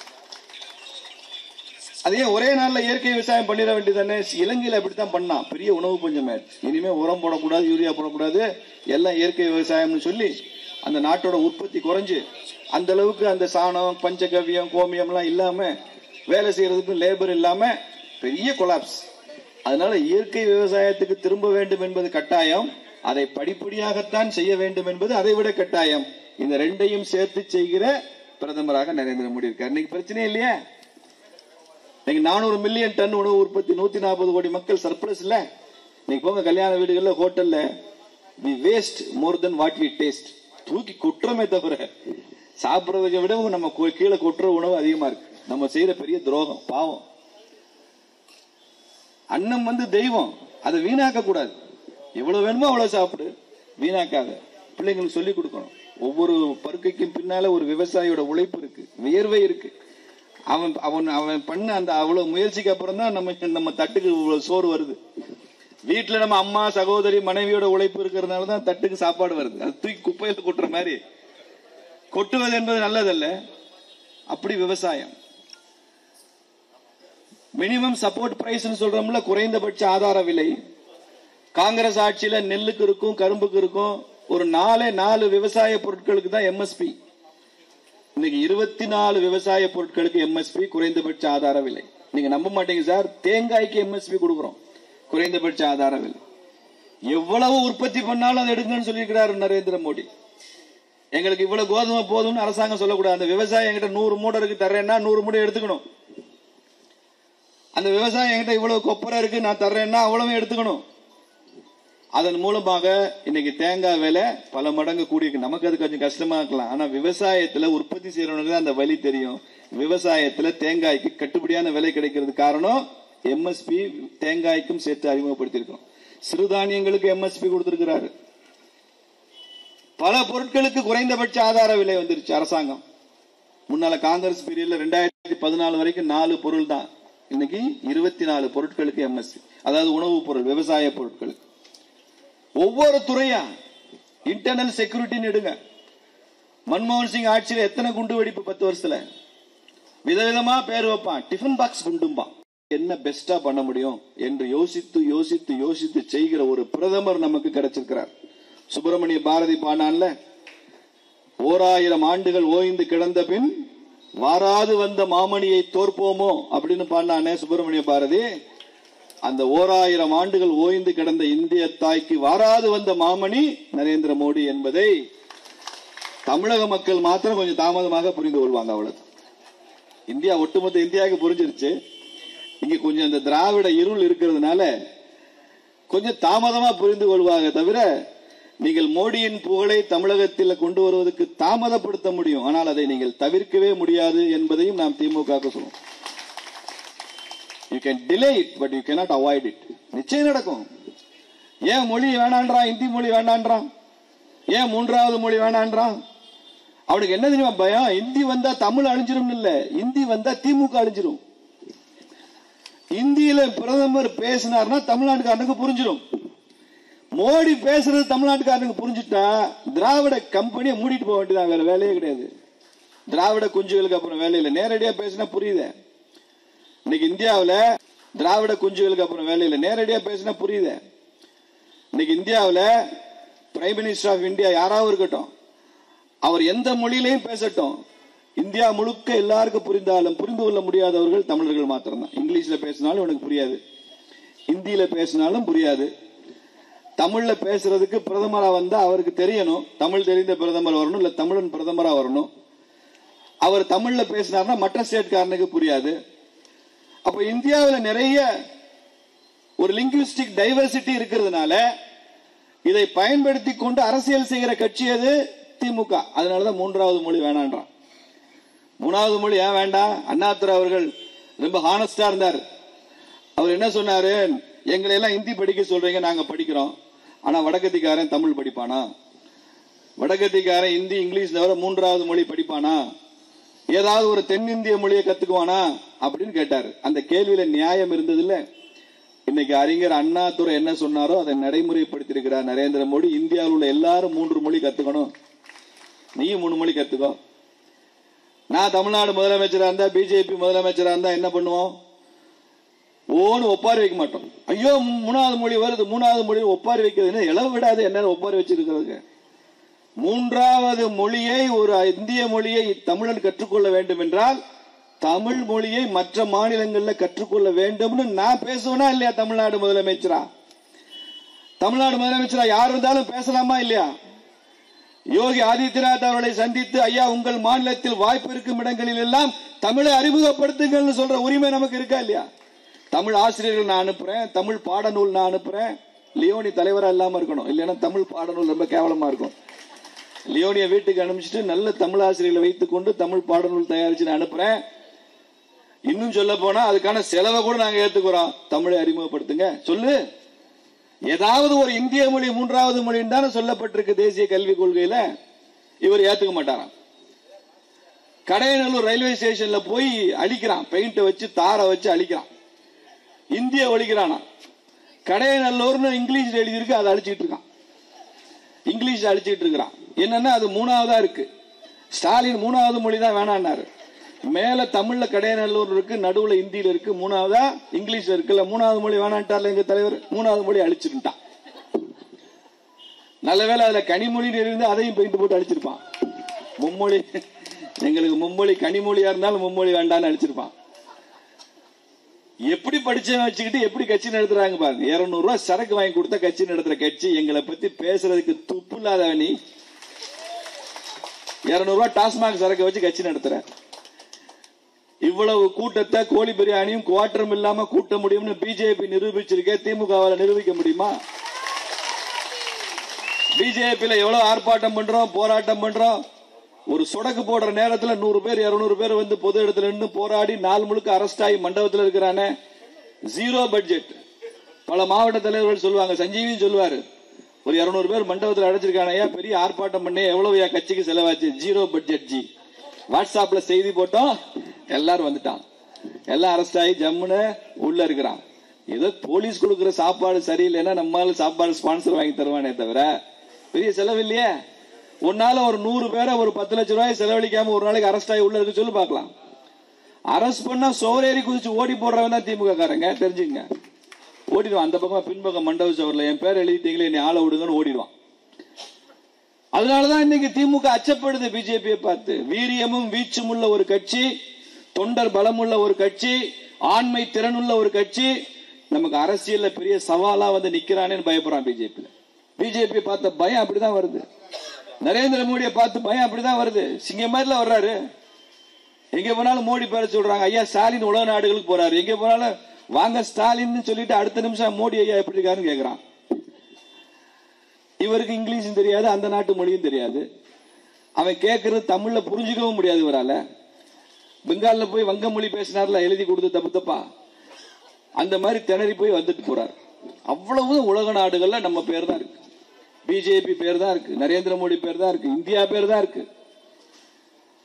ட்ரம்பே நம்ம நரேந்திர மோடி ரசிகர் மன்றம் வச்சிருவார் மாதிரி தெரியுது, அந்த அளவுக்கு இருக்கு. பாகிஸ்தான்ல ஒரு ஜேர்னலிஸ்ட் சொல்றாரு, இந்தியாவிற்கு நரேந்திர மோடி மாதிரி பிரதமர் தேவை என்பது எல்லாரும் பேசுறாங்க உலகம் எல்லாம். நான் ஒருபடி மேல போய் சொல்றேன், பாகிஸ்தானுக்கே நரேந்திர மோடி பிரதமராக இருக்கணுங்கிறார். பாகிஸ்தானுக்கு அந்த பிரதேசத்தை நம்மோட சண்டை போட்டு தனிநாடு வாங்கிட்டு போச்சு. தனிநாடு வாங்கிட்டு போனே நல்லா இருக்கியா நீ? இன்னைக்கு ஊர்ல எங்க போனாலும் தெருவெல்லாம் துப்பாக்கி விக்குது, குண்டு விக்குது, தோட்டா விக்குது, எல்லா இடத்துலயும் குண்டு வைக்கிறான். ஒரு பைபாஸ் சர்ஜரி பண்ணணும்னா கூட நல்ல கார்டியாலஜிஸ்ட் அங்க கிடைக்க மாட்டேங்கிறான். அங்க இருந்து சென்னையில வந்து பைபாஸ் சர்ஜரி பண்ணிட்டு போறாங்க பாகிஸ்தான்காரெல்லாம். இன்னைக்கு பாகிஸ்தானை ஜெயிக்கணும்னா பெரிய படையெல்லாம் அனுப்ப வேண்டாம். நரேந்திர மோடி ஒரு 50 கிலோ கோதுமை அனுப்பிச்சா போதும், அவன் கதை முடிஞ்சதாங்க. அப்படிதான் கோதுமைக்கு அலையிறான், பெட்ரோல் டீசலுக்கு அலையிறான், மருந்து மாத்திரை இல்லாம அலையிறான். ஆனா துப்பாக்கி தோட்டா மாத்திரம் வண்டி வண்டியா செஞ்சு வச்சிருக்கான், அணுகுண்டு நிறைய வச்சிருக்கான் பாகிஸ்தான். தனியா போய் இந்தியாவோட இருக்க மாட்டோம்னு சொல்லி தனியா போய் வாழ்ந்து என்னத்தை கண்ட நீ? எனக்கு இந்தியா எங்க இருக்கு, பாகிஸ்தான் எங்க இருக்கு? அந்த இந்தியாவோட உச்சத்துக்கு வந்தது காரணம் யாரு? நரேந்திர மோடி தானே.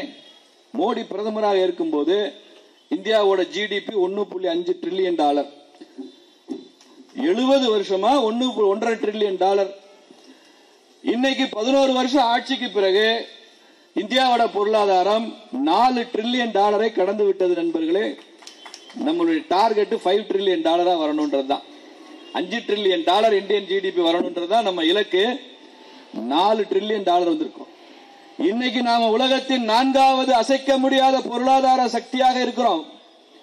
ஜிடிபியில 7% ஜிடிபி வளர்ச்சி காமிக்கிறதுல எந்த நாடும் இல்ல பக்கத்துல. சீனால கூட 7% குரோத் இல்ல, அமெரிக்காவில் இல்லவே இல்லை, ஐரோப்பால பல நாடுகள்ல நெகட்டிவ் குரோத். ஜெர்மனி 70-80 வருஷமா சர்ப்ளஸ் பட்ஜெட் போட்டவன் கோவிடுக்கு அப்புறம் டெபிசிட் பட்ஜெட் போடுறான். இங்கிலாந்துல ஒரு பிரதமர் இருந்தான், பொருளாதார நெருக்கடி வந்துருச்சுங்க, என்னால பிரதமரா இருக்க முடியாதுன்னு ரிசைன்மெண்டே போயிட்டான். இவ்வளவு பிரச்சனைக்கு இடையில இந்திய பொருளாதாரம் நிமிர்ந்து கம்பீரமாக நின்று 6% இன்னைக்கு ஜிடிபி வளர்ச்சி காண்பிக்கிறோம். அதற்கு காரணம் ஒரு தமிழ் பெண்மணி நிர்மலா சீதாராமன் அவர்கள் என்பது எவ்வளவு பெருமை, நமக்கு எவ்வளவு பெருமை. ஒரு தமிழச்சி இன்னைக்கு பார்லிமெண்ட்ல தொல்காப்பியம் சொல்றாங்க, புறநானூறு சொல்றாங்க, திருக்குறள் சொல்றாங்க, பட்ஜெட்ல மூதுரை சொல்றாங்க. இதெல்லாம் நமக்கு பெருமை இல்லையா? ஒரு தமிழ் பெண்மணி இந்தியாவின் நிதியமைச்சராக இருப்பது நமக்கு பெருமை இல்லையா? தமிழ்நாடு எப்படி அவங்களை பயன்படுத்தி இருக்கணும்? ஆன்டகனைஸ் பண்ணியா நீங்க தமிழ் பெண்மணியை பயன்படுத்திக்குவீங்க? ஊர்கா மாமின்னு பட்டம் கொடுப்பீங்களா? உடனே ஊர்கா போட வந்த மாமி தெரிஞ்சுக்கோ, திமுக ஊர்கா போட வந்திருக்கோம். ஏன் பார்லிமெண்ட்ல அவங்க பேசினா எந்திரிச்சு பதில் சொல்லி பேசி பாரு. எதுக்கு எந்திரிச்சு ஓடுற? அவங்க எந்திரிச்சு பதில் சொன்னா காலே காலி, 40 பேர் இருக்க மாட்டேங்கிறான் சீட்ல. கேன்டீன்ல போண்டா சாப்பிட போயிடறான் டிஎம்கே காரெல்லாம். இருந்து கேட்டு போயானாலும் கேட்க மாட்டேங்கிறான். அப்படி என்ன உனக்கு ஒரு புகைச்சல்? இதெல்லாம் தமிழ்நாட்டினுடைய வளர்ச்சியை எப்படியெல்லாம் முடக்கிவிட முடியுமோ அப்படியெல்லாம் செய்து கொண்டிருக்கிறார்கள் திமுக. ஜிடிபி நாம கூடியிருக்கோம். விவசாயத்துல பாருங்க, 47 இந்தியா சுதந்திரம் அடையும் போது நம்ம உணவு உற்பத்தி 50 மில்லியன் டன்னுங்க. அவ்வளவுதான் உணவு உற்பத்தி. அப்ப நம்ம மக்கள் தொகை 40 கோடி தான். வெறும் 50 மில்லியன் டன் உணவு பற்றாக்குறை, சாப்பாடு இருக்காது. நிறைய பேர் தெரியும் 70கள் எல்லாம் பெரிய பஞ்சம் வந்து தாய்லாந்துல இருந்து அரிசி வரும். நீங்க பாத்துருக்கீங்களா? அந்த அரிசியை சாப்பிடறதுக்கே ஒரு டெக்னிக் இருக்கு. நாங்கெல்லாம் சின்ன வயசுல சாப்பிட்டுருக்கோம். அதாவது மூச்சை மூடிக்கிட்டு, மூக்கு மூடிக்கிட்டு அதை முழுங்கிடணும், இல்லைன்னா அந்த ஸ்மெல் சாப்பிட முடியாது. அப்படி அரிசி, தரங்கெட்ட அரிசி. மக்களுக்கு அதுதான் கொடுத்தாங்க அப்ப திமுக ஆட்சி, மேல காங்கிரஸ் ஆட்சி. 50 மில்லியன் டன்னு நம்ம கோதுமை இறக்குமதி பண்ணோம், அரிசி இறக்குமதி பண்ணோம், ஆயில் சீட்ஸ் எண்ணெய் வித்துக்கள் இறக்குமதி பண்ணோம், பாம் ஆயில் இறக்குமதி பண்ணோம், எல்லாம் இறக்குமதி. உரங்கள் இறக்குமதி பண்ணோம், யூரியா இறக்குமதி பண்ணோம். உற்பத்தியே இல்ல. அப்பதான் காமராஜர் மதிய உணவு திட்டம் கொண்டு வந்தாரு. கனடாவில் கேர்னு ஒரு நிறுவனம், அந்த நிறுவனத்திலிருந்து கோதுமையை இலவசமா வாங்கினாரு. பெருந்தலைவர் காமராஜர் என்ன சொன்னாரு? உலகம் எல்லாம் போய் நான் பிச்சை எடுக்கிறேன், நீ படிடான்னு சொன்னாரு.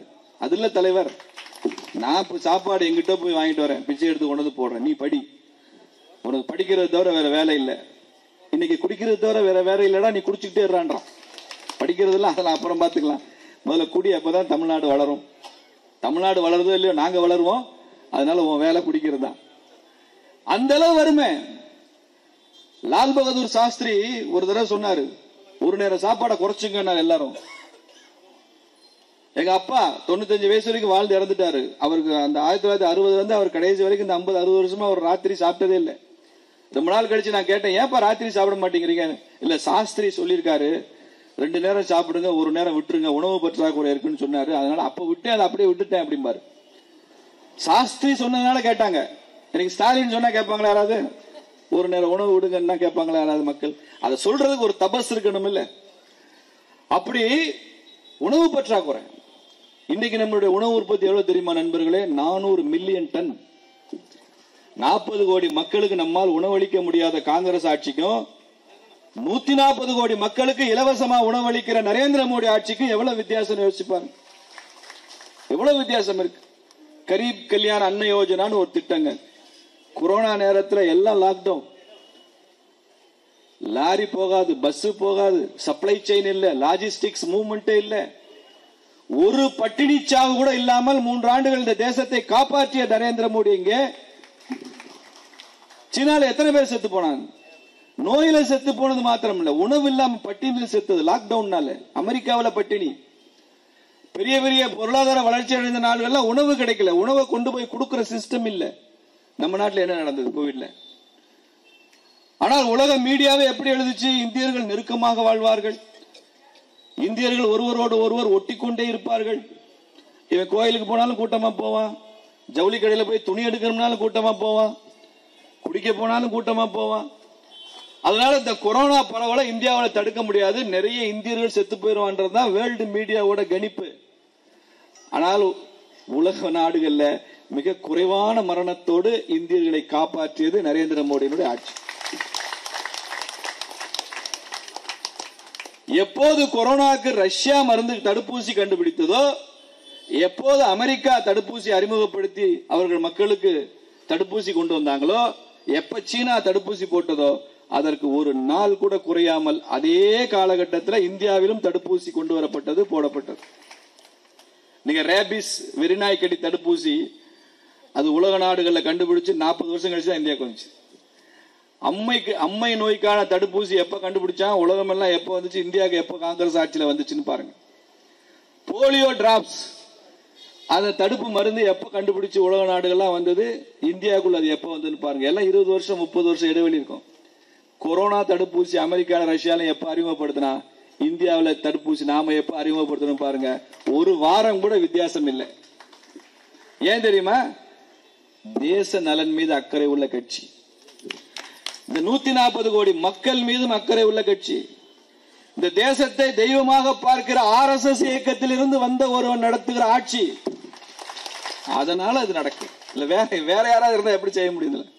மக்களை நேசிச்சவன் தான் தலைவனா இருக்க முடியும். மக்களை எக்ஸ்ப்ளாய்ட் பண்றவன் இல்லை. இல்ல இவனுக்கு என்ன செய்ய முடியும் யோசிச்சே இருக்கிறவன் தலைவரா இருக்கும் போது ஆட்சி எப்படி இருக்கும்?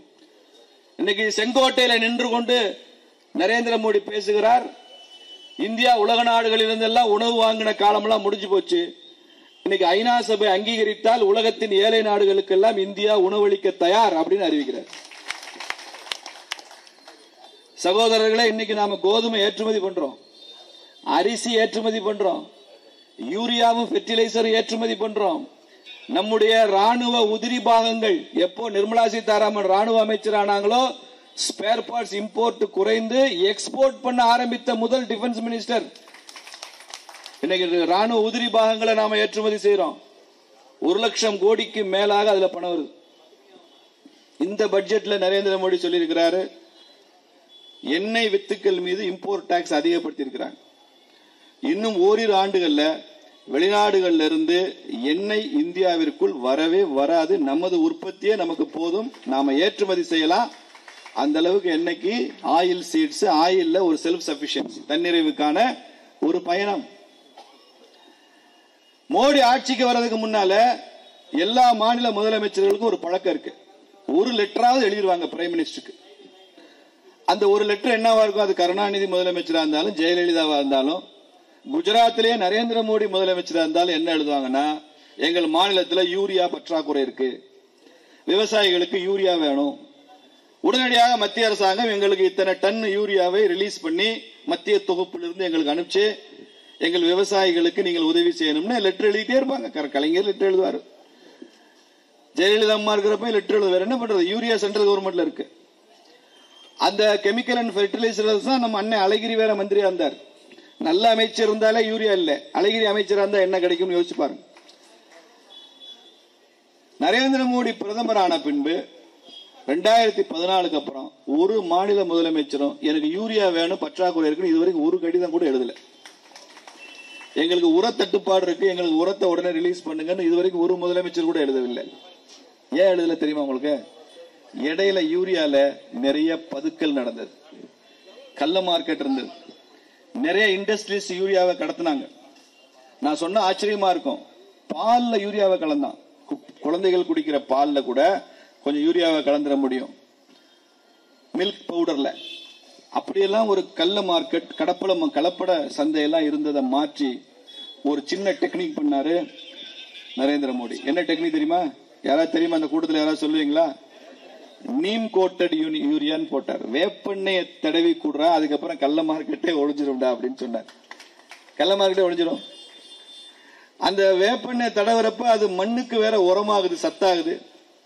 வேப்ப மரத்தை வேப்பம் கொட்டை எடுத்து நீம் ஆயில் தயார் பண்ற அந்த விவசாயிகளுக்கு அதுல பணம் கிடைக்குது, பெரிய மார்க்கெட் கிடைக்குது அவங்களுக்கு. இன்னைக்கு யூரியா தட்டுப்பாடு இல்லை. இந்தியாவில் எந்த யூரியா தொழிற்சாலையும் நிர்வாகம் செயலிழந்து இல்லை. 4 புதிய உர தொழிற்சாலைகள் போன மாசம் அஸ்ஸாம் உட்பட புதிதாக ஆரம்பிக்கப்பட்டிருக்கு. இன்னைக்கு யூரியாவிலையும் சரி உரத்திலையும் சரி தட்டுப்பாடே இல்லாமல், அதே சமயத்தில் 1 கோடி விவசாயிகளை இயற்கை விவசாயத்திற்கும் திருப்புகிற முயற்சியும் சேர்த்து செய்கிற ஆட்சி நரேந்திர மோடி ஆட்சி. அதே ஒரே நாள்ல இயற்கை விவசாயம் பண்ணிட வேண்டியதானே? இலங்கையில் அப்படித்தான் பண்ணா, பெரிய உணவு பஞ்சம் ஆயிடுச்சு. இனிமே உரம் போடக்கூடாது, யூரியா போடக்கூடாது, எல்லாம் இயற்கை விவசாயம்னு சொல்லி அந்த நாட்டோட உற்பத்தி குறைஞ்சு அந்த அளவுக்கு அந்த சாணம் பஞ்சகவ்யம் கோமியம் எல்லாம் இல்லாம வேலை செய்யறதுக்கு லேபர் இல்லாம பெரிய கொலாப்ஸ். அதனால இயற்கை விவசாயத்துக்கு திரும்ப வேண்டும் என்பது கட்டாயம். அதை படிப்படியாகத்தான் செய்ய வேண்டும் என்பது அதை விட கட்டாயம். இந்த ரெண்டையும் சேர்த்து செய்கிற பிரதமராக நரேந்திர மோடி இருக்கார். இன்னைக்கு பிரச்சனை இல்லையா? 400 மில்லியன் டன் உணவு உற்பத்தி, 140 கோடி மக்கள் சர்ப்ளஸ் இல்ல. நீங்க போங்க கல்யாண வீடுகள்ல, ஹோட்டல்ல, we waste more than what we taste. தூக்கி கொட்டுறமே தவிர சாப்பிடுறதை விட நம்ம கீழே கொட்டுற உணவு அதிகமா இருக்கு. நம்ம செய்யற பெரிய துரோகம், பாவம். அன்னம் தெய்வம், அதை வீணாக்க கூடாது. எவ்வளவு வேணுமோ அவ்வளவு சாப்பிடு, வீணாக்காத. பிள்ளைங்களுக்கு சொல்லிக் கொடுக்கணும். ஒவ்வொரு பருக்கைக்கும் பின்னால ஒரு விவசாயியோட உழைப்பு இருக்கு, வியர்வை இருக்கு. அவன் பண்ண அந்த அவ்வளவு முயற்சிக்கு அப்புறம் தான் நம்ம தட்டுக்கு சோறு வருது. வீட்டுல நம்ம அம்மா, சகோதரி, மனைவியோட உழைப்பு இருக்கிறதுனால தான் தட்டுக்கு சாப்பாடு வருது. அது தூக்கி குப்பையில கொட்டுற மாதிரி கொட்டுவது என்பது நல்லதல்ல. அப்படி விவசாயம். மினிமம் சப்போர்ட் பிரைஸ் சொல்றோம்ல, குறைந்தபட்ச ஆதார விலை. காங்கிரஸ் ஆட்சியில நெல்லுக்கு இருக்கும், கரும்புக்கு இருக்கும். ஒரு 4 விவசாய பொருட்களுக்கு தான் எம்எஸ்பி. இன்னைக்கு 24 விவசாய பொருட்களுக்கு எம்எஸ்பி, குறைந்தபட்ச ஆதார விலை.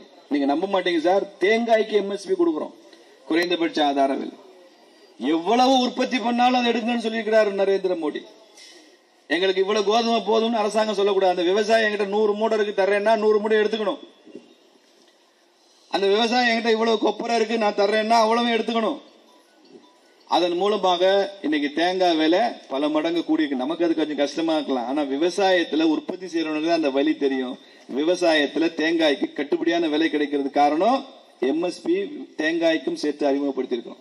சிறுதானியங்களுக்கு எம்எஸ்பி கொடுத்திருக்கிறாரு. பல பொருட்களுக்கு குறைந்தபட்ச ஆதார விலை வந்துருச்சு அரசாங்கம். முன்னால காங்கிரஸ் பீரியட்ல 2014 வரைக்கும் 4 பொருள் தான். இன்னைக்கு 24 பொருட்களுக்கு எம்எஸ்பி, அதாவது உணவு பொருள், விவசாய பொருட்களுக்கு. ஒவ்வொரு துறையா இன்டர்னல் செக்யூரிட்டின்னு எடுங்க. மன்மோகன் சிங் ஆட்சியில் எத்தனை குண்டு வெடிப்பு 10 வருஷத்துல?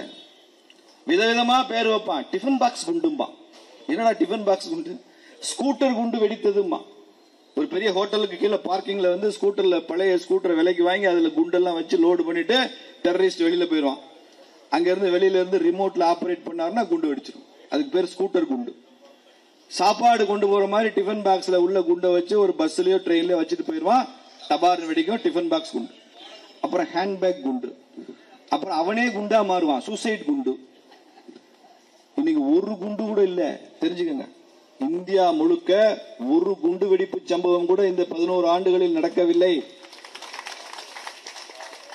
ஒரு குண்டு ஒரு தீவிரவாதி வெடிச்சா 2 குண்டு சுடுற ஒருத்தர் ஹோம் மினிஸ்டர் இருக்காரு. ஒரு குண்டு நீ போட்டேன்னா 2 குண்டு காலி. ஒரு காலத்துல சொல்லுவான், பசுபதினு நேபாளத்துல கோவில் இருக்கு, பசுபதிநாதர். ஆந்திராவில் திருப்பதி. இந்த திருப்பதியும் பசுபதிக்கும் இடையில இருக்கிற ஒரு கோடு போட்டா அதுக்கு பேர் ரெட் காரிடர்னு அர்த்தம். சிவப்பு தடம் அப்படி வச்சுங்க, ரெட் காரிடர். பூரா மாவோயிஸ்ட். எத்தனை மாவட்டம் தெரியுமா? அதுல 150க்கும் மேற்பட்ட மாவட்டங்கள். சைடுல கொஞ்சம் கணக்கெடுத்தா 300 மாவட்டம். Naxal infested districts. இவ்வளவு மாவட்டங்களும் ரெட் காரிடர். இவ்வளவு மாவோயிஸ்ட் பயங்கரவாதம். போலீஸ் ஸ்டேஷன் அடிச்சு உடைப்பான், மிலிட்டரி வாகனங்களை உடைப்பான், பெரிய பெரிய கார்பரேட் எஸ்டாப்ளிஷ்மெண்ட்ல போய் தீ வைப்பான், சாதாரண மக்களை கூட கொல்லுவான். அவன் இன்ஃபார்ம் பண்ணிட்டான் போலீஸுக்கு, இவன் தான் இன்ஃபார்மர்னு. கணக்கற்ற வன்முறை, ஒன்னும் செய்ய முடியல. இன்னைக்கு 150 போலீஸ் ஸ்டேஷன் இல்லைங்க, வெறும் 150 மாவட்டத்தில் இல்ல, வெறும் 20 போலீஸ் ஸ்டேஷன் லிமிட்டுக்குள்ளதான் மாவோயிஸ்ட். இன்னைக்கு ஒரு மாவோயிஸ்ட கூப்பிட்டு வந்து நிக்க வச்சா, எப்படி இருந்தனா இப்படி ஆயிட்டேன் அப்படிமா. நரேந்திர மோடினாலதான் காரணம். எப்படி இருந்தா இப்படி ஆயிட்டான். அந்த டிமானிட்டைசேஷனாலேயே அவங்களுடைய பொருளாதார சாம்ராஜ்யம் உடைஞ்சது. அது அதிகமாக பாதிக்கப்பட்டது மாவோயிஸ்ட் தீவிரவாதிகள் தான். குறைச்சாச்சே, குண்டு வெடிக்கலையே. டிஃபன் பாக்ஸ் எல்லாம் இப்ப இருக்கு, உள்ள குண்டு இல்லையே. இப்பயும் ஸ்கூட்டர் இருக்கு, உள்ள குண்டு வைக்க முடியலையே. அப்படி ஒரு ஹோம் மினிஸ்டர், அப்படி ஒரு பிரைம் மினிஸ்டர், எல்லாத்தையும் தாண்டி அப்படி ஒரு தேசிய பாதுகாப்பு ஆலோசகர் அஜித் தோவல். அவர் இந்த இடத்துல மாம்பழத்திலேயாவது நான் அவர் பேரை சொல்லித்தான், மற்ற இடத்துல சொன்னா அவர் பேர் தெரியாது. மாம்பழத்தில் உள்ள மக்கள், படிச்சவங்க, விவரமான உங்களுக்கு தெரியும். அஜித் தோவல் தேசிய பாதுகாப்பு ஆலோசகர். அவர் இல்லைன்னா இந்த இன்டர்னல் செக்யூரிட்டி இப்படி இருந்திருக்காரு. இன்னைக்கு உலகத்துல எந்த நாட்டிலையும் ஒரு இந்தியன் பாதிக்கப்பட்டால் உடனடியாக நரேந்திர மோடி மீட்டு கொண்டு வராரு. அதற்கு காரணம் அஜித் தோவல் தான். உங்களுக்கு ரஷ்யா உக்ரைன் போர் வந்தது. இந்திய மாணவர்கள் மாத்திரம் 21,000 பேர் இங்க படிக்கிறாங்க. மெடிசின் படிக்கிறாங்க. ஒருத்தனுக்கு கூட பாதிப்பு இல்லாமல் 21,000 பேரையும் திருப்பி கொண்டு வந்த ஒரே ஆட்சி உலகத்துல இந்தியன் கவர்மெண்ட் தான். வேற எந்த அரசாங்கத்தால முடியல. நரேந்திர மோடி கூப்பிட்டு ரஷ்யாவை கூப்பிட்டு போர் நிறுத்தம் பண்ணுங்க, எங்க மாணவர்கள் எல்லாம் வரணும். புட்டின் சொல்றாரு, சரி பண்ணியாச்சு. எங்க மாணவர்கள் எல்லாம் ஏர்போர்ட்டுக்கு வர்ற வரைக்கும் குண்டு போடக்கூடாது, சரி போடல. நாங்க இங்க இருந்து ஏர் இந்தியா பிளைட் அனுப்புவோம், அதுல ஏறி கூப்பிட்டு வந்துருவாங்க, இந்திய மாணவர்கள் வருவாங்க. சரி, அவங்களாம் இந்திய மாணவர்கள் எப்படி தெரியும் எங்களுக்கு? புட்டின் கேட்கிறான். மோடி சொல்றாரு, அவங்களாம் இந்திய தேசிய கொடியை கையில் பிடித்து கொண்டு வருவார்கள். யாரெல்லாம் இந்திய தேசிய கொடியை கையில் பிடிச்சு கொண்டு வரானோ அவன் எல்லாம் இந்திய மாணவன் தான். அவனை ஏர் இந்தியா பிளைட் ஏற்றி கொண்டு வந்து டெல்லியில இறக்கி விடும். அப்படி வர்ற எல்லா மாணவர்களையும் அனுப்பணும், கண்டிஷன். அதுக்கும் சரி. என்ன தெரியுமா நடந்துச்சு? இந்திய மாணவர்கள் எல்லாம் தேசிய கொடியை பிடிச்சிட்டு வந்தான். இந்த பாகிஸ்தான், ஆப்கானிஸ்தான், பங்களாதேஷ் பரதேசி இந்திய கொடியை பிடிச்சுக்கிட்டு தான் வந்துச்சு. டேய், நீ தான் இந்த கொடியை மதிக்க மாட்டேன்னா தனிநாடு வாங்கிட்டு போனேன். இல்ல, தனிநாடு வாங்கிட்டு போனேன். இப்ப எங்களுக்கு உசுறு பயம் வந்துருச்சே, உயிர் போயிடுமா, எங்க கட்சி கொடியை தான் எங்க நாட்டு கொடியை தூக்கிட்டு போனா கதை கெந்தல். புட்டின் முதல்ல அவன் தலையில முதல்ல போடுமா. இந்திய தேசிய கொடியை பிடித்து கொண்டு போனால்தான் பாகிஸ்தானோட உயிர் பிழைக்க முடியும், பங்களாதேஷ்காரன் உயிர் பிழைக்க முடியும் என்ற நிலைமையை உருவாக்கி இருக்கிறாரு நரேந்திர மோடி. அப்படி கொண்டு வந்து இறக்கி விட்டோம். இங்க இருந்து மறுபடியும் அவன் ஊருக்கு போனான். சென்னையில மீனம்பாக்கம் சர்வதேச விமான நிலையத்தில் வந்து விமானம் இறங்கிடுச்சு. நரேந்திர மோடி முயற்சியில தேசிய கொடியை பிடித்துக் கொண்டு புட்டின் அவருடன் பேசி மாணவர்கள் வந்துட்டாங்க. வந்து வெளியில வரும்போது தமிழ்நாடு மீடியா அப்படியே மைக் வச்சுட்டு கேட்கிறான், உங்களை மீட்டு கொண்டு வருவதில் முதலமைச்சர் ஸ்டாலினுடைய பங்களிப்பை பற்றி சொல்லுங்களேன் அப்படின்னு. மாணவர்கள்ட்ட வெக்கமா இல்ல, கேவலமா இல்ல? ஊர்ல எவன் பிள்ளை பார்த்தாலும் நீ போய் இனிஷியல் போட்டுக்கியா? உன் இனிஷியல் என் பிள்ளைக்கு நான் தானே இனிஷியல் போடுவேன், நீ போய் இனிஷியல் போட்டா என்ன அர்த்தம்? முதலமைச்சர் ஸ்டாலின் எப்படிப்பா ரஷ்யால இருந்து கூட்டு வர முடியும்? எனக்கு தெரியல. இந்த பட்ஜெட்ல அறிவிச்சிருக்கிறாங்க, நிதியமைச்சர் அறிவிச்சிருக்கிற தமிழ்நாடு பட்ஜெட்ல ராமேஸ்வரத்தில் விமான நிலையம் அமைக்கப்படும் அறிவிச்சிருக்கிறார் பட்ஜெட்ல. எப்படிங்க ஏர்போர்ட் எப்படிங்க ஸ்டேட் கவர்மெண்ட் அறிவிக்க முடியும்? நீங்க ராமேஸ்வரத்துல இருந்து விமான நிலையம் அமைச்சு எங்கே பறக்கிறதுக்கு எந்த அரசாங்கம் ஒத்துழைக்கணும்? சிவில் ஏவியேஷன் டிபார்ட்மெண்ட் அதை செய்யணும், சிவில் ஏவியேஷன் மினிஸ்ட்ரி அதை செய்யணும், மத்திய அரசு கேபினெட்ல டிசிஷன் எடுக்கணும் விமான நிலையம் அமைக்கிறதுக்கு. ஏதாவது சொல்லிவிடு. போன பட்ஜெட், போன தேர்தல் அறிக்கை நீங்க பாருங்க, 2021 தேர்தல் அறிக்கையில ஒரு 12 ரயில் தடங்களை குறிப்பிட்டு 12 ஊருக்கு நாங்க ரயில் விடுவோம் திமுக காரன் சொல்லியிருக்காங்க. நம்ம ஓட்டு போட்டுக்கீங்க நீங்களா? உங்க ஊருக்காரங்க ரயில் விடுறது யார் கையில இருக்கு? திமுக காரன் கையில இருக்கு. திமுக தேர்தல் அறிக்கை எடுத்து வாசி பாருங்க, 12 வழித்தடங்களை போட்டு ட்ரெயின் விடுவோம் இருக்கான். அப்ப எவ்வளவுதான் பொய் சொல்றதுன்னு கணக்கு இல்ல, அவ்வளவு பொய் சொல்றான். அப்படி வெளிநாடுகளில் இருந்து இந்திய மாணவர்களை மீட்டுக் கொண்டு வந்திருக்கிறார். தமிழின் பெருமையை உலகமெல்லாம் சொன்ன பிரதமர் நரேந்திர மோடியை தவிர வேற யாரும் கிடையாது. முதல் முறையா ஐநா சபையில தமிழ்ல பேசினவரு, தமிழ்ல இருந்து ஒரு திருக்குறளை சுட்டி காட்டினவர் யார் தெரியுமா? அடல் பிகாரி வாஜ்பாய். ஐநா சபையில பேசும்போது எங்கள் நாட்டில் ஒரு புலவர் இருந்தாரு, வள்ளுவர்னு பேரு. ஒரு நாடு எப்படி இருக்கணும்னு அவர் ஒரு வரையறை சொல்லி இருக்கிறாரு. அப்படின்னு உரு பசியும் ஓவா பிணியும் செரு பகையும் சேராது இயல்வது நாடுன்னு வாஜ்பாய் அவர்கள் அவரது தமிழ் உச்சரிப்புல அதை சொல்லி சென்றவர். தமிழ்நாட்டுக்கு வெளியில திருக்குறளை ஐநா சபையில பேசிய முதல் இந்தியன் வாஜ்பாய். இவன் கும்முடி பூண்டி தாண்டி குண்டு விளையாட கூட தெரியாதவன் அந்த திராவிட கட்சி எல்லாம். இன்னைக்கு திருக்குறள் சிங்கப்பூர்ல திருக்குறள் மையம், கலாச்சார மையம் யார் திறந்தா? நரேந்திர மோடி. காசியில தமிழ் சங்கம் யார் நடத்தினா? நரேந்திர மோடி. தமிழ்நாடு காசியை கொண்டாடுகிறது. காசியை கொண்டாடுகிற தமிழர்களை பார்த்திருக்கோம். பல பேருக்கு காசின்னு பேர் வச்சிருப்பான். எங்க ஊர் பக்கம் வந்தீங்கன்னா சிவகாசி இருக்கு, தென்காசி இருக்கு, தெற்க காசி, காசி அம்மா, காசி மாயன், எவ்வளவு பேர் காசின்னு. காசியை கொண்டாடுகிற தமிழர்கள் பல ஆயிரம் வருஷமா இருக்காங்க. நரேந்திர மோடி என்ன செஞ்சாரு? காசியை கொண்டாடுகிற தமிழர்கள் இருக்கட்டும், தமிழை கொண்டாடுகிற காசியை நான் உருவாக்குவேன்னு சொல்லி காசியில தமிழ் சங்கம் வச்சு, காசியில தமிழர் விழா, காசியில தமிழ் இலக்கியம், காசியில தமிழர் உணவு, காசியில தமிழர் நடனம், தமிழர் இசை, தமிழர் மருந்து, தமிழர் ஆடைகள். காசியை தமிழ் படுத்தணும்ன்ற எண்ணம் ஏன் நரேந்திர மோடிக்கு வருது? காசிக்கும் தமிழுக்கும் இருக்கிற உறவை கட்டி காக்கிறதுல, 2 மாநிலங்களை இணைப்பதுல, வடக்கையும் தெற்கையும் இணைப்பதுல அவ்வளவு முக்கியத்துவம். சௌராஷ்டிரா தமிழ்ச்சங்கம் ஏன் வந்துச்சு? சௌராஷ்டிரால, தமிழ்நாட்டில் சௌராஷ்டிரா மொழி பேசுறவங்க மதுரையில, கும்பகோணத்துல, தஞ்சாவூர்ல, பரமக்குடியில, சேலத்துல எல்லாம் இருக்கிறாங்க. 500 வருஷத்துக்கு முன்னால விஜயநகர சாம்ராஜ்யத்தின் போது அவர்கள் அங்கிருந்தா மைக்ரேட் ஆகி புலம்பெயர்ந்து வந்தவங்க. அவர்கள் தங்கள் சொந்த மண்ணை பார்க்கணும். சௌராஷ்டிரா பேசுகிற தமிழர்களையும் சௌராஷ்டிரா நிலப்பரப்பையும் கனெக்ட் பண்ணணும்னு உருவானது தானே சௌராஷ்டிரா தமிழ்ச்சங்கம். இப்படி எங்கேயாவது மக்களை இணைக்கிற பணியை திமுக எங்கேயாவது பண்ணிருக்காங்க? பிளக்கிற வேலை தான் செய்வான். இந்துவை முஸ்லீமையும் பிரிச்சிருவான், ஜாதி வாரியா பிரிச்சிருவான், அப்பர் காஸ்ட், ஷெட்யூல் காஸ்ட், சமூக நீதி ஏதாவது ஒரு சொல்லி அதை சமூக நீதி அதே சமயத்தில் சுமூக நீதியாகவும் இருக்கணும்ன்ற எண்ணமே திமுக கிடையாது. பிஜேபி சமூக நீதி பேசும், ஆனால் அது சுமூக நீதியாகவும் இருக்க வேண்டும் என்று நாம் பேசுவோம். சமூக நீதி மிகவும் முக்கியம். இப்படிப்பட்ட சூழலை உருவாக்கி இருக்கிறோம். இவங்க பேசுற சமூக நீதி எப்படி இருக்குன்னு நம்ம பாருங்க. நீதி கட்சி தான் எங்களது முன்னோர்கள் சொன்னாங்க. 37 வரைக்கும் நீதி கட்சி தான். 1920, 21 இருந்து ஒரு பட்டியல் சமுதாயத்தினரை கூட அமைச்சராக்காத ஒரே கட்சி நீதி கட்சி ஆட்சி. எப்ப 37 ராஜாஜி முதலமைச்சர் ஆனாரோ முதலாக ஒரு பட்டியல் சமுதாயத்துக்கார அமைச்சராக்கி அழகு பார்த்தவர் ராஜாஜி தான். எது சமூக நீதினு கேட்கிறேன். நீதி கட்சியா இல்ல ராஜாஜி பொறுப்பேற்று இருந்த அந்த அமைச்சரவையா? இப்படி எத்தனையோ உதாரணங்கள் சொல்லலாம். மதுரையில வைத்தியநாதையர் இருந்தார். தமிழகம் முழுக்க பட்டியல் சமுதாயத்தினரை கோவிலுக்குள் அனுமதிப்பதில்லைன்னு ஒரு கொடிய பழக்கம் இருந்த நேரத்தில் அதை மாற்றி பட்டியல் சமுதாயத்தை கோவிலுக்குள் அழைத்து சென்றவர் வைத்தியநாதையர். சமூக புரட்சி. அதற்கு கூட இருந்தவர் என்எம்ஆர் சுப்பராமன், சௌராஷ்டிரா பிரமுகர். அது பல பேர் எதிர்த்த போது யார் வர்ற நான் பார்க்கிறேன்னு பக்கத்தில் நின்றவர் பசும்பொன் தேவர். எல்லாரும் ஆதரிச்சாங்க. அப்ப இதே பி.டி. ராஜன் மதுரையில் தான் இருந்தார், நீதி கட்சி தலைவர்.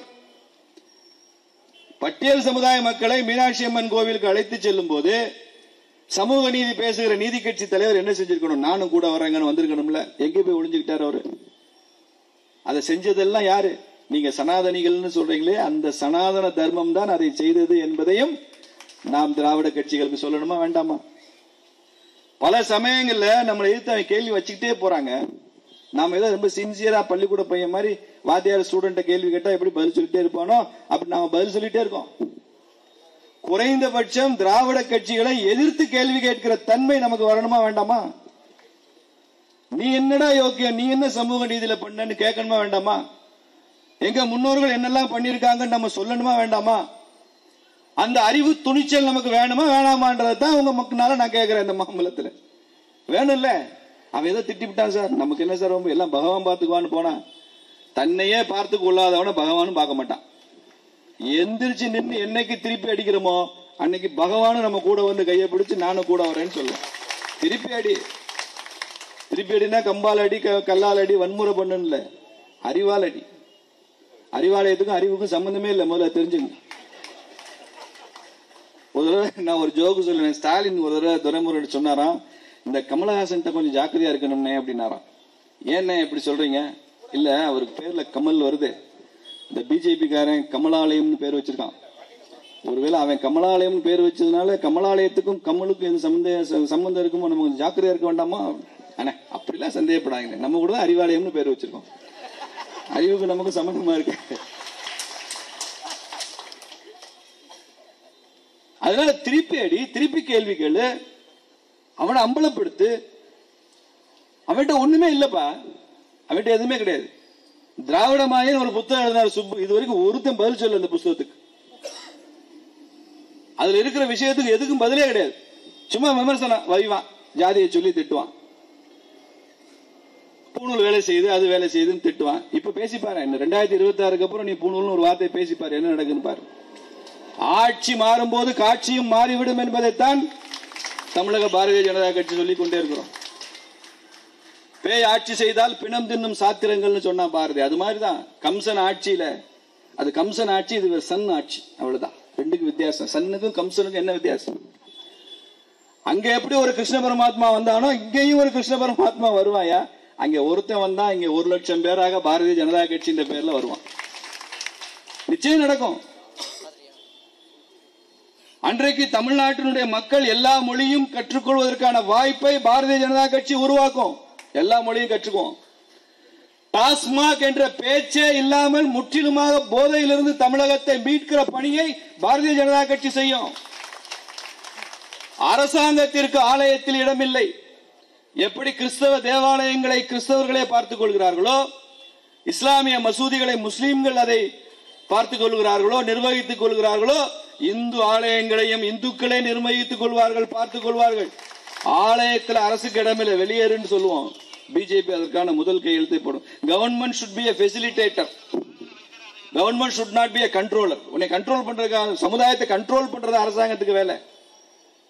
மக்கள் எந்த திசை வழியில் போகிறானோ அவனை அழைத்து செல்வதுதான் ஒரு அரசியல்வாதியோட வேலையை தவிர, தான் விரும்புகிற இடத்துக்கு இவனை மக்களை இழுத்து செல்வது அரசியல்வாதியோட வேலை இல்லை. அப்படி இழுத்துட்டு போற அரசு திமுக அரசு. நல்ல இலக்குகளை நோக்கி, தேசியத்தை நோக்கி, தெய்வீகத்தை நோக்கி நம்மை அழைத்து செல்கிற கட்சி பாரதிய ஜனதா கட்சி. அதனாலதான் நான் இந்த இடத்துல அப்பீல் வைக்கிறேன். ஒரு கட்சிக்கு என்ன பொறுப்பு இருக்கோ, ஒரு அரசாங்கத்துக்கு என்ன கடமை இருக்கோ, பொதுமக்களுக்கும் அந்த கடமை இருக்கு. ஒரு நரேந்திர மோடி பிரதமராக தான் என்னவெல்லாம் செய்ய முடியுமோ அதெல்லாம் செஞ்சுட்டு தான் இருக்காரு. அவர் வாழ்நாளினுடைய கடைசி உச்சம் வரைக்கும் இந்த தேசத்திற்காகத்தான் அவர் வாழ்கிறார். ஒரு கட்சியாக பாரதிய ஜனதா கட்சி என்னவெல்லாம் இருக்கிற அரசியல் சூழல்ல, இருக்கிற கஷ்டங்கள்ல, இருக்கிற சவால்களுக்குள்ள என்னவெல்லாம் பெஸ்டா பெர்ஃபார்ம் பண்ண முடியுமோ பிஜேபி அதை செய்து கொண்டிருக்கிறது. ஆனால் மக்கள், வாக்காளர்கள் வேடிக்கை பார்த்து கொண்டிருக்கிற இடத்துல இருக்கக்கூடாது. குறைந்தபட்சம் சென்னையில, டி நகர்லயாவது வேடிக்கை பார்க்கறதுல நாங்கள் இருக்க மாட்டோம். நாங்கள் இந்த விபரீதத்தை புரிந்து கொண்டோம். பிஜேபியை வெற்றி பெற வைப்போம் என்ற இடத்துல இந்த டி நகர் மக்களாக இருக்கணும். நான் வெளியில போய் போராடிட்டு இருப்பேன், நான் வெளியில போய் வேர்வை சிந்திட்டு இருப்பேன், நான் வெளியில இந்த தேசத்தின் எதிரிகளே சந்தித்துக் கொண்டிருப்பேன். அதுல எனக்கு என்ன விபரீதம் நடந்தாலும் நான் அதுக்கு தயாராக இருப்பேன். ஆனா வெளியில உட்காந்து கை தட்டி வேடிக்கை பார்த்துட்டு இருந்தான்னா இது ஒன்னும் ஜல்லிக்கட்டு இல்லை. வேடிக்கை பார்க்கறது ஃபுட்பால் மேட்ச் இல்லது, அரசியல். இன்னைக்கு என்ன பாதிக்கிறது நாளைக்கு ஒன்னையும் பாதிக்கும். ஒரு ஏடிஎம் கொள்ளையடிக்கிறவன், அதை திருடணும்னு நினைக்கிறவன், அவனுடைய ஃபர்ஸ்ட் டார்கெட் அந்த ஏடிஎம் வாட்ச்மேனை தான் அடிப்பான். ஏன் வாட்ச்மேனை குறி வைக்கிறான்? ஏன் வாட்ச்மேனை வேலையிலிருந்து அகற்ற நினைக்கிறான்? அவனையே கத்தியை வச்சு மிரட்டி அந்த இடத்தை விட்டு அகற்றான். அப்படின்னா அவன் நோக்க வாட்ச்மேன் இல்லை, உள்ள இருக்கிற ஏடிஎம் பொட்டி, அதுக்கு உள்ள இருக்கிற பணம். அதற்காக தான் வாட்ச்மேனை எதிரியாக நினைக்கிறான். ஏன் இன்னைக்கு ஊழல் கட்சிகள், தேச விரோத கட்சிகள், திமுக மாதிரி கட்சிகள்லாம் ஏன் நரேந்திர மோடியை எதிரியாக நினைத்து வேலை செய்கிறார்கள்? இந்தியா என்கிற ஏடிஎம் வாட்ச்மேன் நரேந்திர மோடி. திமுகவோட இலக்கு மோடியை விமர்சனம் பண்றது இல்ல, தப்பா புரிஞ்சுக்க. மோடியை திட்டுறாரு, மோடியை விமர்சனம் பண்றாரு இல்ல. அவங்க கண்ணு ஏடிஎம் மேல இருக்கு, இந்த தேசத்தின் பொக்கிஷத்தின் மேல இருக்கு. இந்த மனுஷன் இருக்கிற வரைக்கும் நம்ம திருடுறது சிரமமா இருக்கும். திருடுனா பிடிச்சுவாயான்ற பயத்துலதான் அந்த வாட்ச்மேன் அகற்று நினைக்கிறாயா. உங்கள் மக்களுக்கு வாட்ச்மேனா இருக்கிற கட்சி பாரதிய ஜனதா கட்சி என்பது இந்த அரங்கத்தில் உட்கார்ந்து இருக்கிறவங்களுக்கு தெரியும், வெளியில உள்ளவங்களுக்காக நான் இதை சொல்றேன். வாட்ச்மேன் இந்த தேசத்தை காப்பாற்ற வந்த கட்சி, தமிழகத்தை காப்பாற்ற வந்த கட்சி பாரதிய ஜனதா கட்சி. அதனால பதறோம், அதனால கொதிக்கிறோம், அதுக்காகத்தான் உழைக்கிறோம். அதை வேடிக்கை பார்க்க கூடாது. பொதுமக்கள் எப்ப தேர்தல் வரும், ஒரு 500 ரூபாய் கொடுப்பான், 1000 ரூபாய் கொடுப்பான், அந்த காசை வாங்கிட்டு ஓட்டு போயிடலாம் நினைச்சா இந்த தேசத்தை காப்பாற்ற முடியாது. உங்களுக்கு 5 வருஷம் வருமானத்துல இந்த 500 ரூபாய் வருமானம் எவ்வளவுன்னு பாருங்க. இன்னைக்கு ஒரு நாள் கூலியே 1000 ரூபாய் 2000 ரூபாய் கிடைக்குது. ரொம்ப குறைந்தபட்ச கூலியே 500 600 ரூபாய் கிடைக்குது. 5 வருஷத்துல நமக்கு எவ்வளவு பணம் கிடைக்குது? ஒரு நாள் ஓட்டு போறதுக்கு இந்த 500 ரூபாயினால இந்த 500 ரூபாயில காப்பாத்திர முடியுமா? 1000 ரூபாய் காப்பாற்ற முடியுமா? அப்போ ஒரு தேசபக்தி உள்ள கட்சிக்கு, எப்போதும் நம்முடைய இருக்கிற கட்சிக்கு வாக்களிக்க வேண்டாமா? இந்த 500 ரூபாய் கொடுத்து ஓட்டு வாங்குறானே, அதுக்கப்புறம் நம்ம நிலைமை என்ன ஆகும்? 500 ரூபாய் கொடுக்குறோம், அக்கா வாங்கிட்டு ஓட்டு போட்டுருது, திமுக ஓட்டு போட்டுருது. ரேஷன் கடையில போய் சக்கரை வாங்குது, 2 கிலோ சக்கரை எவ்வளவுங்க இருக்கு வெயிட்? 2 கிலோ வாங்கினா எவ்வளவு வெயிட் இருக்கும்? 1.25 கிலோ. அக்கா 3/4 கிலோ எங்கேக்கானா அன்னைக்கு 500 ரூபாய் கொடுத்தல முடிஞ்சு போச்சுன்றான். திமுக கவுன்சிலர் கூப்பிட்டு எங்க தெருவே குப்பையா இருக்குன்னா இந்த பேச்சு பேசாத, அன்னைக்கு 500 ரூபாய் வாங்கி தானே ஓட்டு போட்டேன், இந்த பேச்செல்லாம் பேசாத, இப்படி குப்பையா தான் இருக்கும். நான் ஏன் உனக்கு செய்யணும்? நீ ஓட்டு போட்டு நான் பணம் கொடுத்துட்டேன் சொல்றேன். பல இடங்களில் சொல்றேன், ஆடியோ ரெக்கார்டு வருது, வாய்ஸ் ரெக்கார்டு. அப்போ பணத்துக்காக வாங்கி கொண்டு வாக்களித்தால் ஒரு வர்த்தக பேரம் அப்போதே முடிந்து விட்டது. 5 ஆண்டுகளுக்கு அவரிடம் எதுவும் எதிர்பார்க்க முடியாதுன்னு அர்த்தம். பணம் வாங்க மாட்டேன், பிஜேபிக்கு நான் வாக்களிப்பேன்னு சொல்லுங்க. 5 வருஷமும் எப்படி உமா ஆனந்தன் மக்களோடு மக்களாக இருக்கிறார்களோ அப்படி பிஜேபி காரன் மக்களோட மக்களா இருக்கும்.